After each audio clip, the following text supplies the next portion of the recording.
नमो भगवते वासुदेवाय नमो नमः।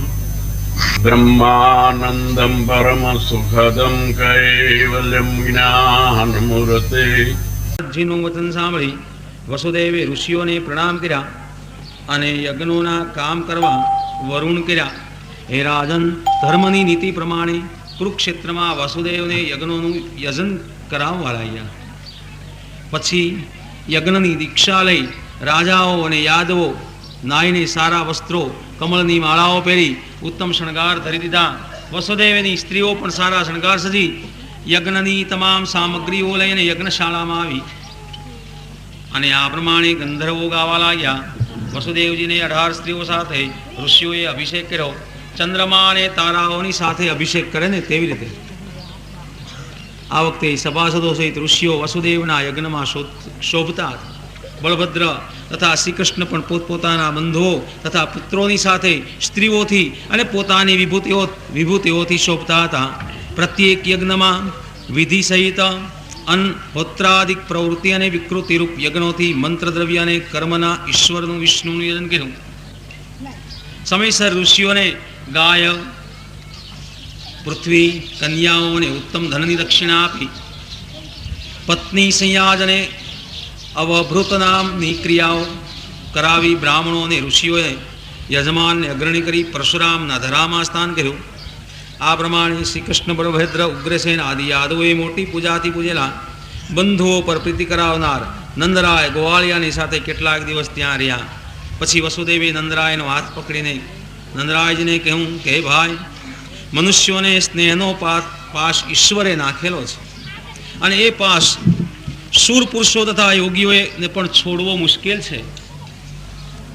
આમ હું માનું છું, કર્યા ઉપકારને નહીં જાણનારા અમ લોકોની સાથે તમો મહાત્માઓ લોકોએ કરેલી અનુપમ મૈત્રી જોકે પ્રત્યુકાર વગરની છે તો પણ મળતી નથી. તેથી તમોને ઈશ્વરે નાખેલો પાશ છે એમ જણાય છે. એ ભાઈ, આગળ અમે અશક્ત હોવાથી તમારું કશું ભલું કરી શક્યા નથી અને હમણાં લક્ષ્મીના મતથી અંધ બની આગળ ઉભેલા મહાત્માઓને અમે દેખતા પણ નથી. તો કલ્યાણને ઈચ્છનારા પુરુષોને રાજ્યલક્ષ્મી પ્રાપ્ત થશોમાં. સુખદેવજી કહે છે કે હે રાજન, વસુદેવ નંદરાયે કરેલા ઉપકારને સંભાળી અને રડી પીડ્યા. ત્યારે નંદરાય શ્રી કૃષ્ણ બળદેવજીના પ્રેમથી આજકાલ કરતાં વસુદેવને રાજી કરવા 3 મહિના સુધી ત્યાં રહ્યા અને પછી અમૂલ્ય આભૂષણો, વસ્ત્રો, રેશમી વસ્ત્રો અનેક પ્રકારના સામાનોથી સૌની ઈચ્છા પૂરી કરવામાં આવી હતી. એવા નંદરાય, વસુદેવ, ઉગ્રસેન, શ્રી કૃષ્ણ, ઉદ્ધવ અને બળભદ્ર આદિ યાદવોએ આપેલી પહેરામણી લઈને વ્રજવાસી અને સૌની ઈચ્છા પરિપૂર્ણ કરવામાં આવતી હતી. એવા નંદરાય બાંધવોની સાથે ત્યાંથી ચાલી નીકળ્યા અને તેને પહોંચાડવા માટે યાદવોએ સૈન્ય સાથે મોકલ્યું. નંદરાય, ગોવાળિયા અને ગોપીઓ શ્રી કૃષ્ણના ચરણારવિંદમાં નાખેલા મનને પાછું નહીં ખેંચી શકતા છતાંય મથુરામાં ગયા. બંધુઓ ગયા પછી શ્રી કૃષ્ણને ઈષ્ટદેવ માનનારા યાદવો વર્ષા ઋતુ પાસે આવેલી જોઈ પાછા દ્વારિકામાં આવ્યા. તીર્થયાત્રામાં વસુદેવના યજ્ઞનો મહોત્સવ અને સંબંધીઓનો સમાગમ આદિ કાંઈ થયું હતું તે સઘળું સર્વ લોકોને બોલાવી અને કહી દેખાડ્યું. ઈતિ શ્રીમદ્ભાગવતે મહાપુરાણે 10મ સ્કંધે તીર્થયાત્રાનું વર્ણન નામનો 84મો અધ્યાય સંપૂર્ણ. બોલો શ્રી ગિરિરાજ ધરણ કી જય. સુખદેવજી કહે છે કે રાજા, એક દિવસ વસુદેવ અને શ્રી કૃષ્ણ બળભદ્રજીને પ્રેમથી સત્કાર કરી અને કહ્યું. વસુદેવે શ્રી કૃષ્ણ અને બળભદ્રજીને કહ્યું, પુત્રના પ્રભાવને સૂચવનારું મુનિઓનું વચન સાંભળીને પોતાના પુત્રોના પરાક્રમથી વિશ્વાસ હતો. એથી સંબોધન આપીને કહ્યું કે હે પરમાત્મા, હે કૃષ્ણ, હે રામ, તમો આ જગતના પ્રધાન પુરુષ ઈશ્વર છો. હે ઈશ, સર્વરૂપ ભોગ્ય અને ભોગત્વના નિયંતા સાક્ષાત ઈશ્વર તમે જ છો. હે પ્રભુ, તમે અજન્મા અને જગતમાં પોતાના રૂપથી પ્રવેશ કરી ક્રિયાશક્તિ અને જ્ઞાન શક્તિ રૂપ થઈને તેનું પોષણ અને ધારણ કરો છો. જગતમાં કારણરૂપ ની જે શક્તિ છે ને એ તમારી પાસે જ છે. સંસારનું કારણ પ્રધાન જીવોને સંસારનું કારણ પ્રધાન તમે જ છો. ઘટ અને કુંડલાદિક પદાર્થોનું માટી અને સોનાદિક દ્રવ્ય નાશ પામનાર છે, તેમાં નાશવંત નથી, તે તમે છો. હે કૃષ્ણ, હે ઈશ્વર, સમર્થ ઇન્દ્રિય વાળો મનુષ્ય દેહ કે જે દુર્લભ છે તેને પાયમાં છતાં હું તમારી માયાથી સ્વાર્થ સાધવામાં પ્રમાદ ધરાવનાર છું. અરે હવે અવસ્થા ઘણી જતી રહી છે. હે કૃષ્ણ, આ દેહમાં હું છું એવા સ્નેહપાતથી બંધાયેલો છું. વસુદેવજી ભગવાનને કહે છે તેમ સગળા જગતને તમે બાંધી લ્યો છો. તમે અમારા પુત્ર નથી, પરંતુ સાક્ષાત પ્રધાન પુરુષ ઈશ્વર છો. અરે ભૂમિના ભારને ઉતારવાને માટે તમે જન્મ ધારણ કર્યો છે. હે દીનબંધુ, એટલા માટે સંસારરૂપ ભય મટાડનારા આપના ચરણાર બિંદને શરણે હું આવેલો છું. તૃષ્ણાથી મને શરીર આદિ આત્મબુદ્ધિ અને આપ ઈશ્વર છો એમાં પુત્ર બુદ્ધિ થઈ છે. મને આપે કહ્યું હતું, હે ભગવાન, આપે મથુરામાં જન્મ સમયે કહ્યું હતું ને કે યુગે યુગે ધર્મ સંસ્થાપનાર્થાય સંભવામી યુગે યુગે. હું ધર્મનું રક્ષણ કરવાને માટે અવતાર ધારણ કરું છું. તમારી માયાનો કોણ નિશ્ચય કરી શકે? સુખદેવજી કહે છે કે હે રાજન, શ્રી કૃષ્ણ આવી રીતે પિતાના વચન સાંભળીને હસીને બોલ્યા. ભગવાન કહે છે કે હે તાત, અમો કે જે તમારા પુત્ર છીએ, છતાં તેઓના વિષયોનું જે તત્વનું તમોએ નિરૂપણ કર્યું તે તમારા વચને અમો યથાર્થ માની છે. હે પિતા, હું, તમો અને આ મોટા ભાઈ, આ દ્વારકાના રહેવાસી સગળા સર્વ સ્થાવર જંગ વિષયો પણ તમારે એવો જ વિચાર રાખો કે સર્વ બ્રહ્મમય છે. આ આત્મા પણ પોતે સર્જેલ ગુણોને લીધે જ દેહોમાં અનેક પ્રકારના દેખાય છે. એક છતાં અનેક પ્રકારે સ્વયં પ્રકાશ છતાં દસ્ય રૂપે, નિત્ય છતાં અનિત્ય રૂપે, નિર્ગુણ છતાં સગુણ રૂપે નાના વિધિ જણાય છે. આ પ્રમાણે શ્રી સુખદેવજી કહે છે કે એવા ભગવાનના વાક્યો સાંભળી અને વસુદેવની ભેદ બુદ્ધિ હતી ને મટી ગઈ અને રાજી થઈ ચૂપ થઈ ગયા. ત્યારે તેને પોતાના પુત્રો, ગુરુના પુત્રને લાવી દીધેલો પ્રસંગ સાંભળીને ભગવાન શ્રી કૃષ્ણને બળભદ્રજીએ ગુરુએ માગેલા પુત્રને લાવી દીધો હતો. એણે વાત સાંભળેલી એટલે કંસે મારી નાખેલા પોતાના પુત્રોનું સ્મરણ થતાં વસુદેવને નેત્રોમાં આંસુ ભરાઈ ગયા અને દેવકીએ દિન વચનો કહ્યા. માતા દેવકીજીએ ભગવાનને કહ્યું કે હે કૃષ્ણ, હે બળભદ્ર, તમે પ્રજાપતિઓમાં ઈશ્વર અને આદિ પુરુષોમાં એમ હું જાણું છું. આ પૃથ્વીનો બહાર ઉતારવાને માટે દુષ્ટોનો નાશ કરવા તમે મારા ઉદરથી અવતર્યા છો. હે વિશ્વાત્મના, જેના અંશરૂપ માયાના ગુણોથી જગતની ઉત્પત્તિ, સ્થિતિ અને પ્રલય થાય છે, એવા પ્રભુ હું આપને શરણે આવી છું. ઘણા કાળથી મરણ પામેલો ગુરુનો પુત્ર તમે લાવી આપ્યો હતો. ગુરુએ આજ્ઞા કરતા તમોએ લાવી આપ્યો અને ગુરુ દક્ષિણા આપી. એવી જ મારી ઈચ્છા પૂરી કરો પ્રભુ. કંસે મારી નાખેલા મારા તમામ પુત્રોને લઈ લાવી આપો, હું એ જોવાની ઈચ્છા રાખું છું. સુખદેવજી કહે છે કે રાજા, આ પ્રમાણે જનનીએ પ્રેરેલા બળભદ્ર અને શ્રી કૃષ્ણ માતાજીના વચનો સાંભળીને શ્રી કૃષ્ણ અને બળભદ્ર પોતાની માયાના બળથી સુતળ અને પાતાળમાં ગયા. ત્યાં બલિરાજાએ બંને ભાઈઓને આવેલા જોઈ તુરત જ ઊભા થઈ પરિવાર સહિત પ્રણામ કર્યા. પ્રીતિથી આસન આપ્યું, ચરણ ધોઈ બલિરાજાએ પોતાના મસ્તકે અને પોતાના પરિવારે પણ માથે ચડાવ્યું. ઉત્તમ વસ્ત્ર આપ્યા, આભૂષણ. આ પ્રમાણે ભગવાનની બલિરાજાએ પૂજા કરી.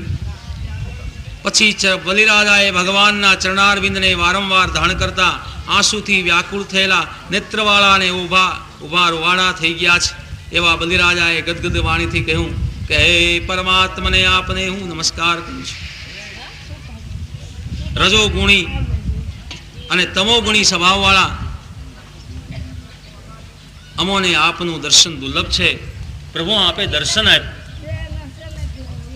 દૈત ગંધર્વો સિદ્ધો વિદ્યાચર ચારણ રાક્ષસ પિચાશ ભૂત એથી અમો વેર રાખનારા છીએ. અરે તેઓને આપે આજે દર્શન આપ્યું. કેટલાક વેરથી, કેટલાક ભક્તિથી અને કેટલાક કામનાથી તમારા સ્વરૂપને પામ્યા છે, પણ સત્વગુણવાળા દેવતાઓ પામ્યા નથી. હે યોગેશ્વર, ઘણું કરીને યોગેશ્વરો પણ તમારી માયાને જાણતા નથી. હે ઈશ્વર, નિષ્કામ પુરુષોએ પણ શોધવા યોગ્ય આપના ચરણારવિંદ રૂપી આશ્રયથી નારી ઘરરૂપી ઊંડા ખાડામાંથી નીકળીને વૃક્ષોના મૂળમાં પડેલા ફૂલાદિકની આજીવિકા મેળવીને હું શાંત થઈ મહાત્મા પુરુષો સાથે ફરું. હે પ્રભુ, આપ અમોને આજ્ઞા કરી અને નિષ્પાપ કરો. ભગવાન કહે છે કે હે બલિરાજા, સ્વયંભૂ મન્વંતરમાં મરીચી ઋષિને ઉર્ણા નામની સ્થિતિ 6 પુત્ર થયા હતા. એ 6 બ્રહ્મદેવને જોઈને હસ્યા. તે પાપ કર્મથી તુરત જ અસુર્યોનીમાં હિરણ્યકશિપુના પુત્ર થયા હતા. પછી તેઓને ત્યાંથી યોગમાયા લઈ જતા દેવકીના ઉદરથી જન્મ્યા હતા. તેઓને કંસે મારી નાખ્યા. આ દેવકી મારી માતા શોક કરે છે.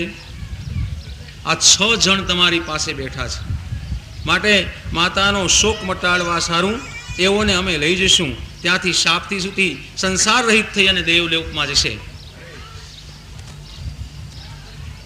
સ્મર ઉદગીથ પરિદ્વંગ પ્રતંગ શ્રુદ્ધુત ધૃણીયમ 6 જણ મારી કૃપાથી દેવલોકને પામ્યા પછી મોક્ષ પામશે.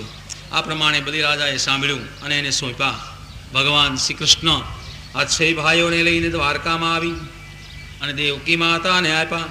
આ બાળકોને જોઈને દેવકીએ સ્નેહથી પાનો ચડતા વારંવાર માથું સૂંઘી સ્તનપાન કરાવ્યું. ભગવાને પીધેલું અવશેષ રહેલું અમૃત સરખું દૂધ પીવાથી અને નારાયણના સ્પર્શથી જેઓને આત્મજ્ઞાન મળ્યું. પછી ભગવાનને, બળભદ્રને, દેવકીને તથા વસુદેવને 6 જણાને પગે લાગી આ 6 બાળકો સર્વદેવ લોકમાં ગયા. મુવેલાનું આવવું અને પાછા જવું જોઈને વિસ્મય પામેલા દેવકીએ આ બધી ભગવાનની માયા જાણી. હે રાજા, અનંત શક્તિવાળા પરમાત્મા શ્રી કૃષ્ણના આવા અદ્ભુત ચરિત્ર અનંત છે. સુતજી કહે છે કે હે શૌનક, સુખદેવજીએ વર્ણવેલા શ્રી કૃષ્ણ ચરિત્રને જે માણસ સાંભળે અથવા સંભળાવે, જે માણસ ભગવાનના નિર્ભય સ્થાનને પામે છે.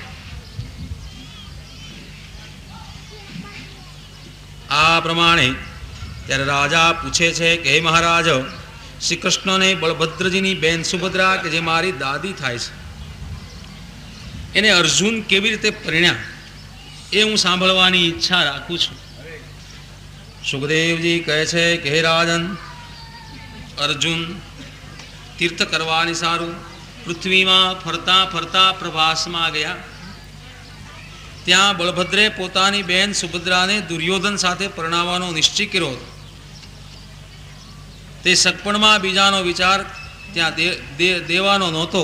તે ઉપરથી કન્યાને લેવા માટે ત્રિદંડી સંન્યાસી થઈ દ્વારકામાં અર્જુન આવ્યા અને સ્વાર્થ સાધવા સારું અર્જુન ત્યાં ચોમાસામાં 4 મહિના સુધી રહ્યા. ગામ લોકોને બળભદ્રજી અજાણ હોય, અર્જુનને ઓળખતા ન હોય, એને સંન્યાસી માની એનો વારંવાર સત્કાર કરતા હતા. હે રાજા, એક દિવસે આતિથ્યનું નોતરો આપી ઘેર તેડી લાવી બળભદ્રે શ્રદ્ધાથી એને ભિક્ષા આપી અને તે અર્જુન જેમાં ત્યાં વીરપુરુષોના અને મનને હરનારી મોટી કન્યા અર્જુનના જોવામાં આવી. તેથી તેનું મન તેમાં ગયું.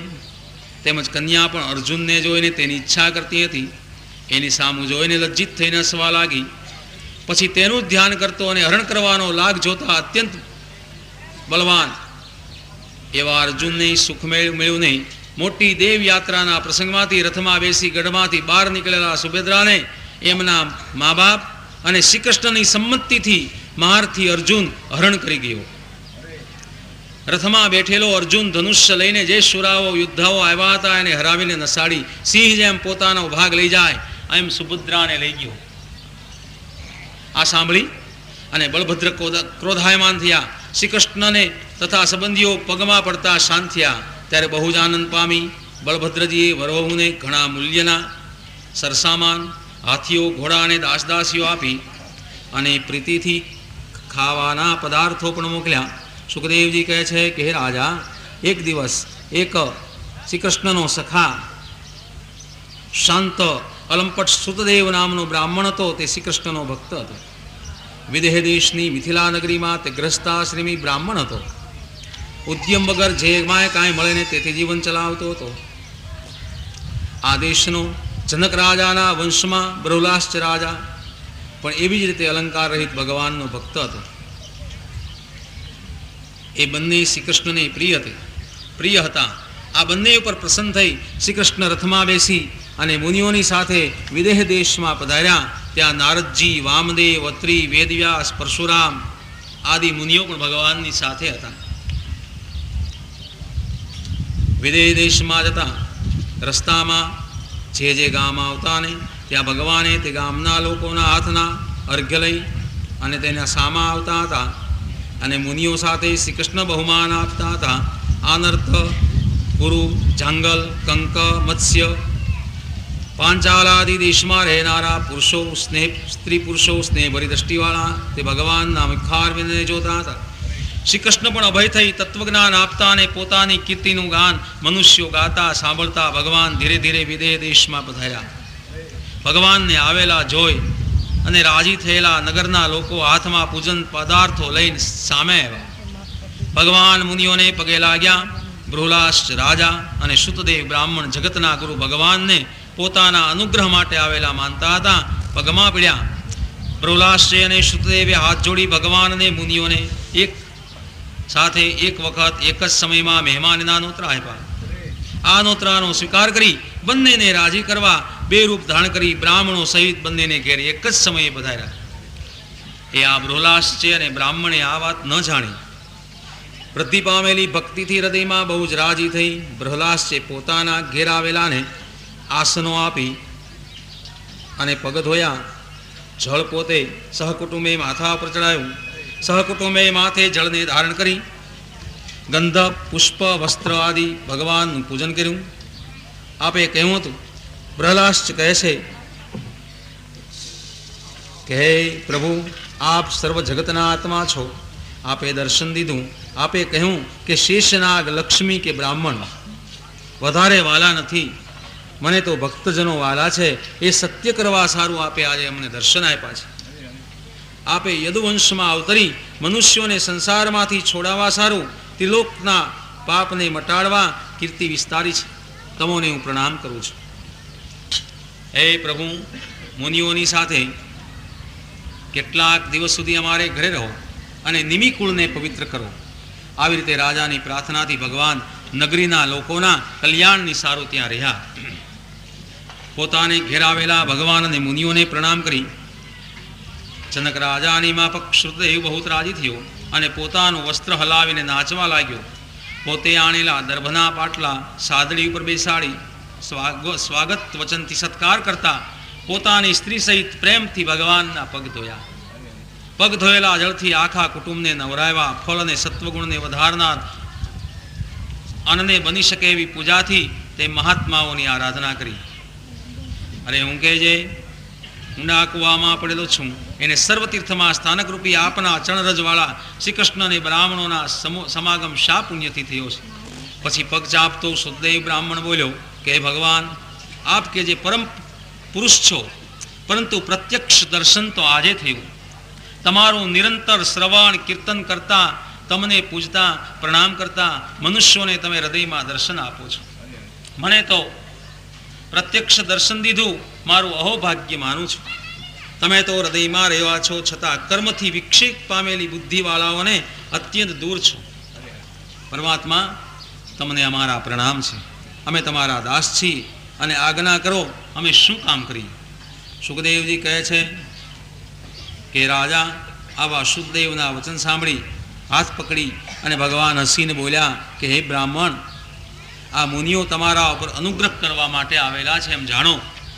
હે વિપ્ર, દેવક્ષેત્રો અને તીર્થોના દર્શન, સ્પર્શ અને પૂજન ઘણે કાળે પવિત્ર કરે છે. આ બ્રાહ્મણો તો તુરત જ પવિત્ર કરે છે. બ્રાહ્મણ જન્મથી તપ, વિદ્યા અને સંતોષ અને મારી ઉપાસના યુક્ત હોય ને તો પછી વાત શી કરવી. અરે મારું ચતુર્ભુજ સ્વરૂપ પણ મને બ્રાહ્મણ કરતાં વધારે વાલું નથી. બ્રાહ્મણો સર્વ વેદમય છે અને હું સર્વદેવમય છું. એટલા માટે મારા ઉપર વિશ્વાસ રાખી ભગવાન કહે છે કે તમે આ બ્રાહ્મણોની પૂજા કરો. બ્રાહ્મણોની પૂજા કરશો ને એટલે મારું પૂજન થયેલું એમ માનીશ. સુખદેવજી કહે છે કે આ પ્રમાણે ભગવાને આજ્ઞા કરતા શુદ્ધદેવે શ્રી કૃષ્ણ સહિત તમામ મુનિઓની ભાવનાથી આરાધના કરી શુદ્ધદેવ શુભગતિને પામ્યો અને મિથિલા નરેશ બ્રહુલાસ પણ શુભગતિને પામ્યો.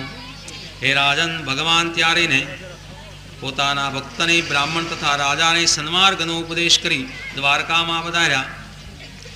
શ્રીમદ્ભાગવતે મહાપુરાણે દસમસ્કંધે સુતદેવ અનુગ્રહ નામનો 86મો અધ્યાય સંપૂર્ણ. બોલો શ્રી ગિરિરાજ ધરણ કી જય.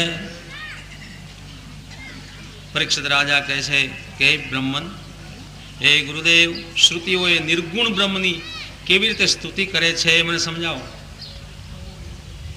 સુખદેવજી કહે છે કે હે રાજા, સર્વના સ્વામી, સર્વના નિયંતા ઈશ્વરનું પ્રતિપાદન કરેલ છે અને સાક્ષાત ઉપાનિદેશ શ્રુતિઓ નિર્ગુણનું વર્ણન કરે છે. ઉપનિષદમાં પણ બ્રહ્મને પરાશક્તિ કહી છે. એને શ્રદ્ધાથી ધારણ કરે તે પરમ પદને પામે છે. હે રાજા, આ સંબંધમાં નારાયણ અને નારદજીનો સંવાદ કહું છું. એક દિવસ ભગવાનના વાલા દેવર્ષિ નારદ જુદા જુદા લોકોમાં ફરતા ફરતા આદિનારાયણના દર્શન કરવા માટે બદ્રિકાશ્રમમાં ગયા. ત્યાં નારાયણ બેઠા હતા. ત્યાં દેવર્ષિ નારદ આવ્યા. એને પ્રણામ કરીને પ્રશ્ન કર્યો. તમે જે પૂછો છો તે જ પ્રશ્ન સાંભળી ભગવાન નારાયણે એનો જે ઉત્તર દીધો ને, હે રાજા, એ તમે સાંભળો. આ હે નારદ, પૂર્વે જનલોકમાં રહેનારા બ્રહ્માના માનસ પુત્ર સનકાદિક ઋષિઓને બ્રહ્મક્ષત્ર થયો હતો અને આ સંબંધી ચર્ચા થઈ હતી. શ્વેતદીપમાં મારી અનિરુદ્ધની મૂર્તિના દર્શન કરવા શ્વેતદીપમાં ગયા હતા. તે વખતે બ્રહ્મ સંબંધી સુંદર ચર્ચા થઈ હતી. આ સંબંધે જે પ્રશ્ન પૂછાયો હતો તે જ તમે પૂછ્યો છે. સનકાદિક ચારે ભાઈઓ શાસ્ત્રી જ્ઞાન, તપ અને શીલ સમાનતા, એમાં સનંદનને વક્તા બનાવી બીજાઓ શ્રોતા થઈ અને સાંભળવા વિના. સનંદન કહે છે કે ઋષિઓ, જ્યારે પરમાત્મા જગતને પોતાનામાં લઈ ગઈ અને પોતાની શક્તિઓ સહિત સૂઈ જાય છે, ત્યારે પ્રલયના અંતમાં શ્રુતિઓ તેનું પ્રતિપાદન કરવાથી એને વાણીથી જગાડે છે. જેમ સૂતેલા રાજાને બ્રંદીજનો પ્રાતઃકાળમાં જગાડે ને એવી રીતે શ્રુતિઓ કહે છે કે હે અજીત, આપ સર્વશ્રેષ્ઠ છો. અરે, અમે તમારા સ્વરૂપનું વર્ણન કરવાને માટે સમર્થ નથી. આપ સર્વશ્રેષ્ઠ છો. જય જય જયમાજિત દોષ ગૃભીત ગુણામ તમસી યદાત્મા. આ પ્રમાણે ત્યારે ઇન્દ્ર, વરુણાદિ દેવતાઓનું વર્ણન થાય છે. પણ અમારી શ્રુતિના તમામ મંત્રોને મંત્રષ્ટા ઋષિઓ આ સંપૂર્ણ જગતમાં બ્રહ્મ સ્વરૂપનો અનુભવ કરે છે. કેમ કે આખું જગત નથી ત્યારે આપ જ રહો છો. આપ તો એક રસ નિર્વિકાર છો. શ્રુતિઓ ભગવાનની પ્રાર્થના કરે છે કે આ સમસ્ત કાર્ય કારણથી આપ પર છો. નેતિ દ્વારા આ સર્વનો નિષેધ કરતા પણ આપ જ શેષ રહો છો અને આપ જ માત્ર સત્ય છો. એટલા માટે આપના ભજન વિનાનું જીવન, આ જીવનું જીવન જે છે ને એ વ્યર્થ છે. ઋષિઓએ આપની પ્રાપ્તિને માટે અનેક માર્ગોને માને છે. એમાં જે સ્થૂળ દ્રષ્ટિવાળા છે,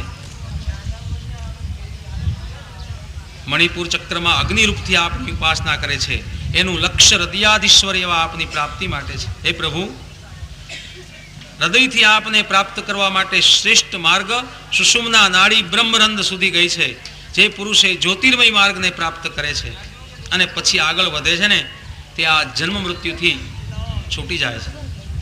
જીવ જે શરીરમાં રહે છે તે તેના કર્મ દ્વારા નિમિત્ત થાય છે, પણ વાસ્તવમાં એ શરીરના કાર્ય કારણરૂપ આવરણથી તે રહિત છે. કેમ કે વસ્તુ એ આવરણની સત્તા નથી. તત્વજ્ઞાની પુરુષ કેવું કહે છે કે સમસ્ત શક્તિ ધારણ કરવાનું આપનું સ્વરૂપ છે. સ્વરૂપ હોવાને કારણ અંશ નહીં હોવા છતાં અંશ કહે છે. આ પ્રકારથી જીવમાં બહાર અને અંદરનું આવરણ ભોગતાપણ ઉપર પરિચ્છિન્નતા નથી. આ પ્રમાણે શ્રુતિઓ ભગવાનની પ્રાર્થના કરે છે. પરમ તત્વ પરમા તત્વનું જ્ઞાન કરાવવા માટે આપ વિવિધ પ્રકારના અવતારને ધારણ કરો છો. અને તે દ્વારા એવી લીલા કરો છો કે જેમ મનુષ્ય એનું સેવન કરે અને તેનો સર્વ પરિશ્રમ દૂર થઈ જાય છે અને પરમાનંદમાં મગ્ન થઈ જાય છે. કેટલાક પ્રેમ ભક્તો તો એમ જ કહે છે કે આપની લીલાની કથાઓ છોડીને મોક્ષની અભિલાષા કરતા નથી, તો પછી સ્વર્ગ આદિની વાતો તો ક્યાં રહી?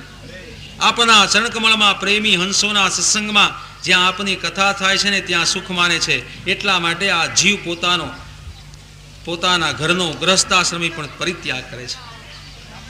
શ્રુતિઓ ભગવાનની પ્રાર્થના કરે છે કે ઈશ્વર, તમારી સેવામાં શરીર સ્નેહો માફક સ્વાધીનતાથી વર્તે છે એ સત્ય છે. જે જીવો તેથી વિમુખ છે તે પ્રેમને જાણતા નથી, ભજતા નથી અને આત્મઘાતી માફક સંસારમાં ભયમાં કરે છે. હે પ્રભુ, મુનિઓ પ્રાણનેતજી દ્રઢ અભ્યાસમાં યોગથી હૃદયમાં તમારી ઉપાસના કરે છે, તમારા સ્મરણથી ઈચ્છિત ફળને પામે છે. માટે અમે પણ તમારા ચરણકમળમાં સર્વસ્વ અર્પણ કરીએ છીએ. હે ભગવાન, તમારી ઉત્પત્તિ પહેલા નાશવંત પુરુષ પૂર્વના રૂપે કેમ વર્ણવી શકે? જે તમારા ઉત્પન્ન થયેલા બ્રહ્મ અને અધીન આધ્યાત્મિક આદિ દેવો કે જે દેવગણો ઉત્પન્ન થાય છે, બધાને પોતાનામાં સમાવેશ કર્યો છે. જીવને જ્ઞાનનું સાધન નથી, સ્થૂળ આકાશને સૂક્ષ્મ શરીર નથી, શાસ્ત્ર પણ નથી. ત્યાં તમે એક જ બાકી છો. એ વાત તમને વૈશ્વેધિકાદિક જગતની ઉત્પત્તિ છે એમ કહે છે. શ્રુતિઓ કહે છે કે ત્રિગુણાત્મક પુરુષ અને જગતનું જુદું કેમ છે એ પ્રતિપાદન કરે છે. હે ભગવાન, હે ઈશ્વર, આપ સર્વ ઇન્દ્રિયોથી રહિત છો, પણ સ્વતંત્ર સિદ્ધ જ્ઞાન શક્તિથી અને ઇન્દ્રિય શક્તિને ધારણ કરો છો. હે ધ્રુવ, જીવ અનંત છે, ઈશ એક જ છે, તે વિકાર પામીને તેના નિયંતા આપ જ છો. હે ઈશ્વર, આ પ્રમાણે સુખરૂપ તમારે વિશે ભક્તો, સ્વજન, પરિવાર આદિ દેહાદિ તુચ્છ માનીને પરમાર્થના સુખને સત્ય માને છે. સ્ત્રીઓ સહિત કુટુંબમાં રહીને કયો પુરુષ સંસારનું સુખ ભોગવી શકે? માટે નહીં, કોઈની માટે ભજન એ જ સિદ્ધ છે. શ્રુતિઓ કહે છે તે પ્રમાણે મુનિઓ પોતે પવિત્ર છે, પણ અહંકારનો ત્યાગ કરી પૃથ્વીમાં પવિત્ર તીર્થક્ષેત્રનું સેવન કરે છે. કારણ કે જ્યાં સત્સંગ થાય છે એટલા માટે તે ગ્રહનું સેવન કરતા નથી. એક વખત જ પણ તમારામાં જો મનને ધારણ કરે ને તો તે કદાપી ગ્રહમાં અશક્ત થતો નથી. હે ઈશ્વર, આ પ્રમાણે જગત સત્યથી ઉત્પન્ન થયું છે, તેથી સત એમ સિદ્ધ થાય છે. કોઈ અભિચારથી એમ પિતૃરૂપ પુત્ર આદિમાં મિથ્યાભાવથી જુએ છે. જેમ પુરુષની માળાને સર્પ એ બંને યોગ્ય નથી અને વ્યવહાર અંધ પરંપરા વિકલ્પ છે, તો એ ભગવાન તમારા વેદ લક્ષણવાળા કર્મમાં શ્રદ્ધા કરો એમ મોહ કરે છે. માટે મુનિઓ તીર્થમાં ફરે છે અને તત્વનું સેવન કરે છે. આ પ્રમાણે જે મનુષ્ય હંમેશા શ્રવણ કરી અંતકાળ કરણમાં જો ધારણ કરે તેને જ મોક્ષ દ્યો છો. યોગી કપટ વડે ઇન્દ્રિયની લાલસા વડે નામ શ્રવણ કરે છે તો પણ એને ભક્તિ કર્યા છતાંય દુઃખ રહે છે. માટે અનન્યાશ્રયથી સિદ્ધિ થાવ છો. તે આ પ્રમાણે જ્ઞાની સસલાના શિંગડાને જાણવાની ભાવના કરે છે તે દુઃખ પામે છે. માટે આપ અંતરમાં સર્વજ્ઞ છો અને મધ્યમાં સારા આવરણવાળા છો. બ્રહ્માંડ સમૂહમાં કાળચક્ર વડે આકાશમાં વાદળાની માફક ભમાવો છો. નારાયણ કહે છે કે હે નારદ, આ પ્રમાણે બ્રહ્માના પુત્રો આત્માનો અનુભવ સાંભળી સનંદનની પૂજા કરી. આ પ્રમાણે સર્વશ્રુતિ અને પુરાણનું રહસ્ય સંકાદિકોએ તાત્પર્યથી બતાવ્યું. હે નારદ, મનુષ્યોમાં કામનાના ફળવાળું ભજન તે અજ્ઞાન છે, માટે નિષ્કામથી પૃથ્વીમાં તમે ફરો છો. સુખદેવજી કહે છે હે રાજન, આ પ્રમાણે નારાયણથી કહેવાયેલો ગુપ્ત તાત્પર્યવાળો જ્ઞાન માર્ગ સાંભળી અને સાંભળેલું મનમાં ધારણ કરનાર નારદજી બોલ્યા કે હે ઈશ, મનુષ્યોના ઉત્કર્ષને માટે કળાને ધારણ કરનાર આ ભગવાન કૃષ્ણને મારા નમસ્કાર છે. આવી રીતે નારદજી નારાયણને એના શિષ્યોને નમી અને બ્રહ્મલોકમાં ગયા. ત્યાં સન્માન પામેલા નારદજી નારાયણના મુખે સાંભળેલું મારા પિતા વેદવ્યાસે વર્ણવી બતાવ્યું. આ પ્રમાણે હે રાજા, મેં તમને નિર્ગુણ બ્રહ્મા શ્રુતિઓ કેવી રીતે રહે છે ને જે તમે પૂછ્યું હતું તે શ્રુતિઓનો સાર તમને કહ્યો. સુખદેવજી કહે છે કે હે રાજા, એવા ઈશ્વરને હું પ્રણામ કરું છું કે જે પ્રકૃતિ અને પુરુષ આ જગતને સર્જી તેમાં રહીને શરીરો ધારણ કરી અને તેનું આસન કરે છે, જેને પામીને જીવ અવિદ્યા છોડે છે અને ભય નિર્વર્તક શ્રી હરિને નિરંતર ધ્યાન કરીને હું એને શરણે જાઉં છું. શ્રીમદ ભાગવતે મહાપુરાણ કે 10મ સ્કંધે વેદ સ્તુતિ નામનો 87મો અધ્યાય સંપૂર્ણ. બોલો શ્રી ગિરિરાજ ધારણ કી જય. પરીક્ષિત રાજા પૂછે છે કે દેવ, અસુર અને મનુષ્ય શિવને ભજે છે, તેઓ ઘણું કરીને ધનવાળા અને ભોગવનારા થાય છે, લક્ષ્મીપતિને ભજતા નથી. આ વિષયમાં એક મોટી મને શંકા જાય છે. શિવ અને વિષ્ણુ જેઓએ નિર્ધનપણા અને ધનપણાને લીધે વિરુદ્ધ સ્વભાવવાળા છે, તેઓને ભજનારાઓની સ્થિતિ વિરુદ્ધ થાય છે. એનું કારણ શું એ મને કહો. સુખદેવજી કહે છે કે રાજા, ઈશ્વર જે માયારૂપ ઉપાધિવાળા હોવાને લીધે નિરંતર ગુણોથી વીંટળાયેલા છે, એમાં સાત્વિક ભેદથી બ્રહ્મા, વિષ્ણુ અને શિવ એમ 3 સ્વરૂપ છે. એમાં 16 વિકાર થયા. તેથી તે જે મનુષ્ય જે ગુણના દેવને ભજે તે પુરુષને તે દેવ તેના ગુણ પ્રમાણે વિભૂતિઓ પામે. આ પ્રમાણે વિષ્ણુને ભજવાથી સત્વગુણને લગતી વિભૂતિઓ મળે અને આ પ્રમાણે તેને ભજવાથી નિર્ગુણ રૂપની નિર્ગુણ થવાય છે. એ રાજા, યુધિષ્ઠિર રાજાએ પોતાનો અશ્વમેઘ યજ્ઞો પૂરા કર્યા પછી ભગવાન પાસે ધર્મ સંબંધી વિષયોનું શ્રવણ કરવા આવતા ભગવાનને આ વાત પૂછી હતી. ત્યારે ભગવાને મનુષ્યનું કલ્યાણ કરવા માટે પ્રસન્ન થઈને ઉત્તર આપ્યો. ભગવાન કહે છે કે હું જ્યારે કોઈનો અનુગ્રહ કરું છું ત્યારે એનું ધન ધીમે ધીમે હરી લઉં, અને ધન હરાઈ જાય એટલે સગાઓ એનો ત્યાગ કરે. જે માણસ ધનની ઈચ્છાથી પરિશ્રમ કરી ધન માટે ઉદ્યોગ કરે પણ મારા અનુગ્રહ વિના એના ઉદ્યોગો વ્યર્થ જાય છે, એટલા માટે એને વૈરાગ્ય ઉત્પન્ન થાય છે. અને પછી તે મારા ભક્તો સાથે મળી અને મને ભજે, મારી આરાધના કરે. મારી આરાધના કરવી છે ને બહુ કઠણ છે, એથી બીજા દેવતાઓને ભજે છે. પછી બીજા દેવતાઓ તુરત પ્રસન્ન થાય છે અને એની પાસેથી રાજલક્ષ્મી પ્રાપ્ત થતા ઉન્મત્ત થઈ વરદાન દેનારા દેવતાઓને ભૂલી જઈને મારું અપમાન કરે છે. સુખદેવજી કહે છે કે રાજા, બ્રહ્મા, વિષ્ણુ અને શિવ આ ત્રણેય શ્રાપ તથા અનુગ્રહ કરવામાં સમર્થ છે. તેથી તેની મધ્યે શિવ અને બ્રહ્મા તુરત જ પ્રસન્ન થાય છે અને શ્રાપ પણ તુરત જ આપે છે. વિષ્ણુ તુરત જ પ્રસન્ન થતા નથી અને શ્રાપ પણ આપતા નથી. તે વિશે એક જૂનો ઇતિહાસ શું. એક જૂનો ઇતિહાસ છે. સદાશિવ વક્રાસુરને વરદાન આપીને પોતે જ સંકટમાં પડ્યા. એક દિવસ શકુનીનો પુત્ર વક્રાસુરે નારદજીને માર્ગમાં જોઈને પૂછ્યું કે 3 દેવમાં તરત જ પ્રસન્ન થાય એવો દેવ કયો. ત્યારે નારદજીએ કહ્યું કે હે દૈત્ય, તું ભગવાન શંકરને ભજ.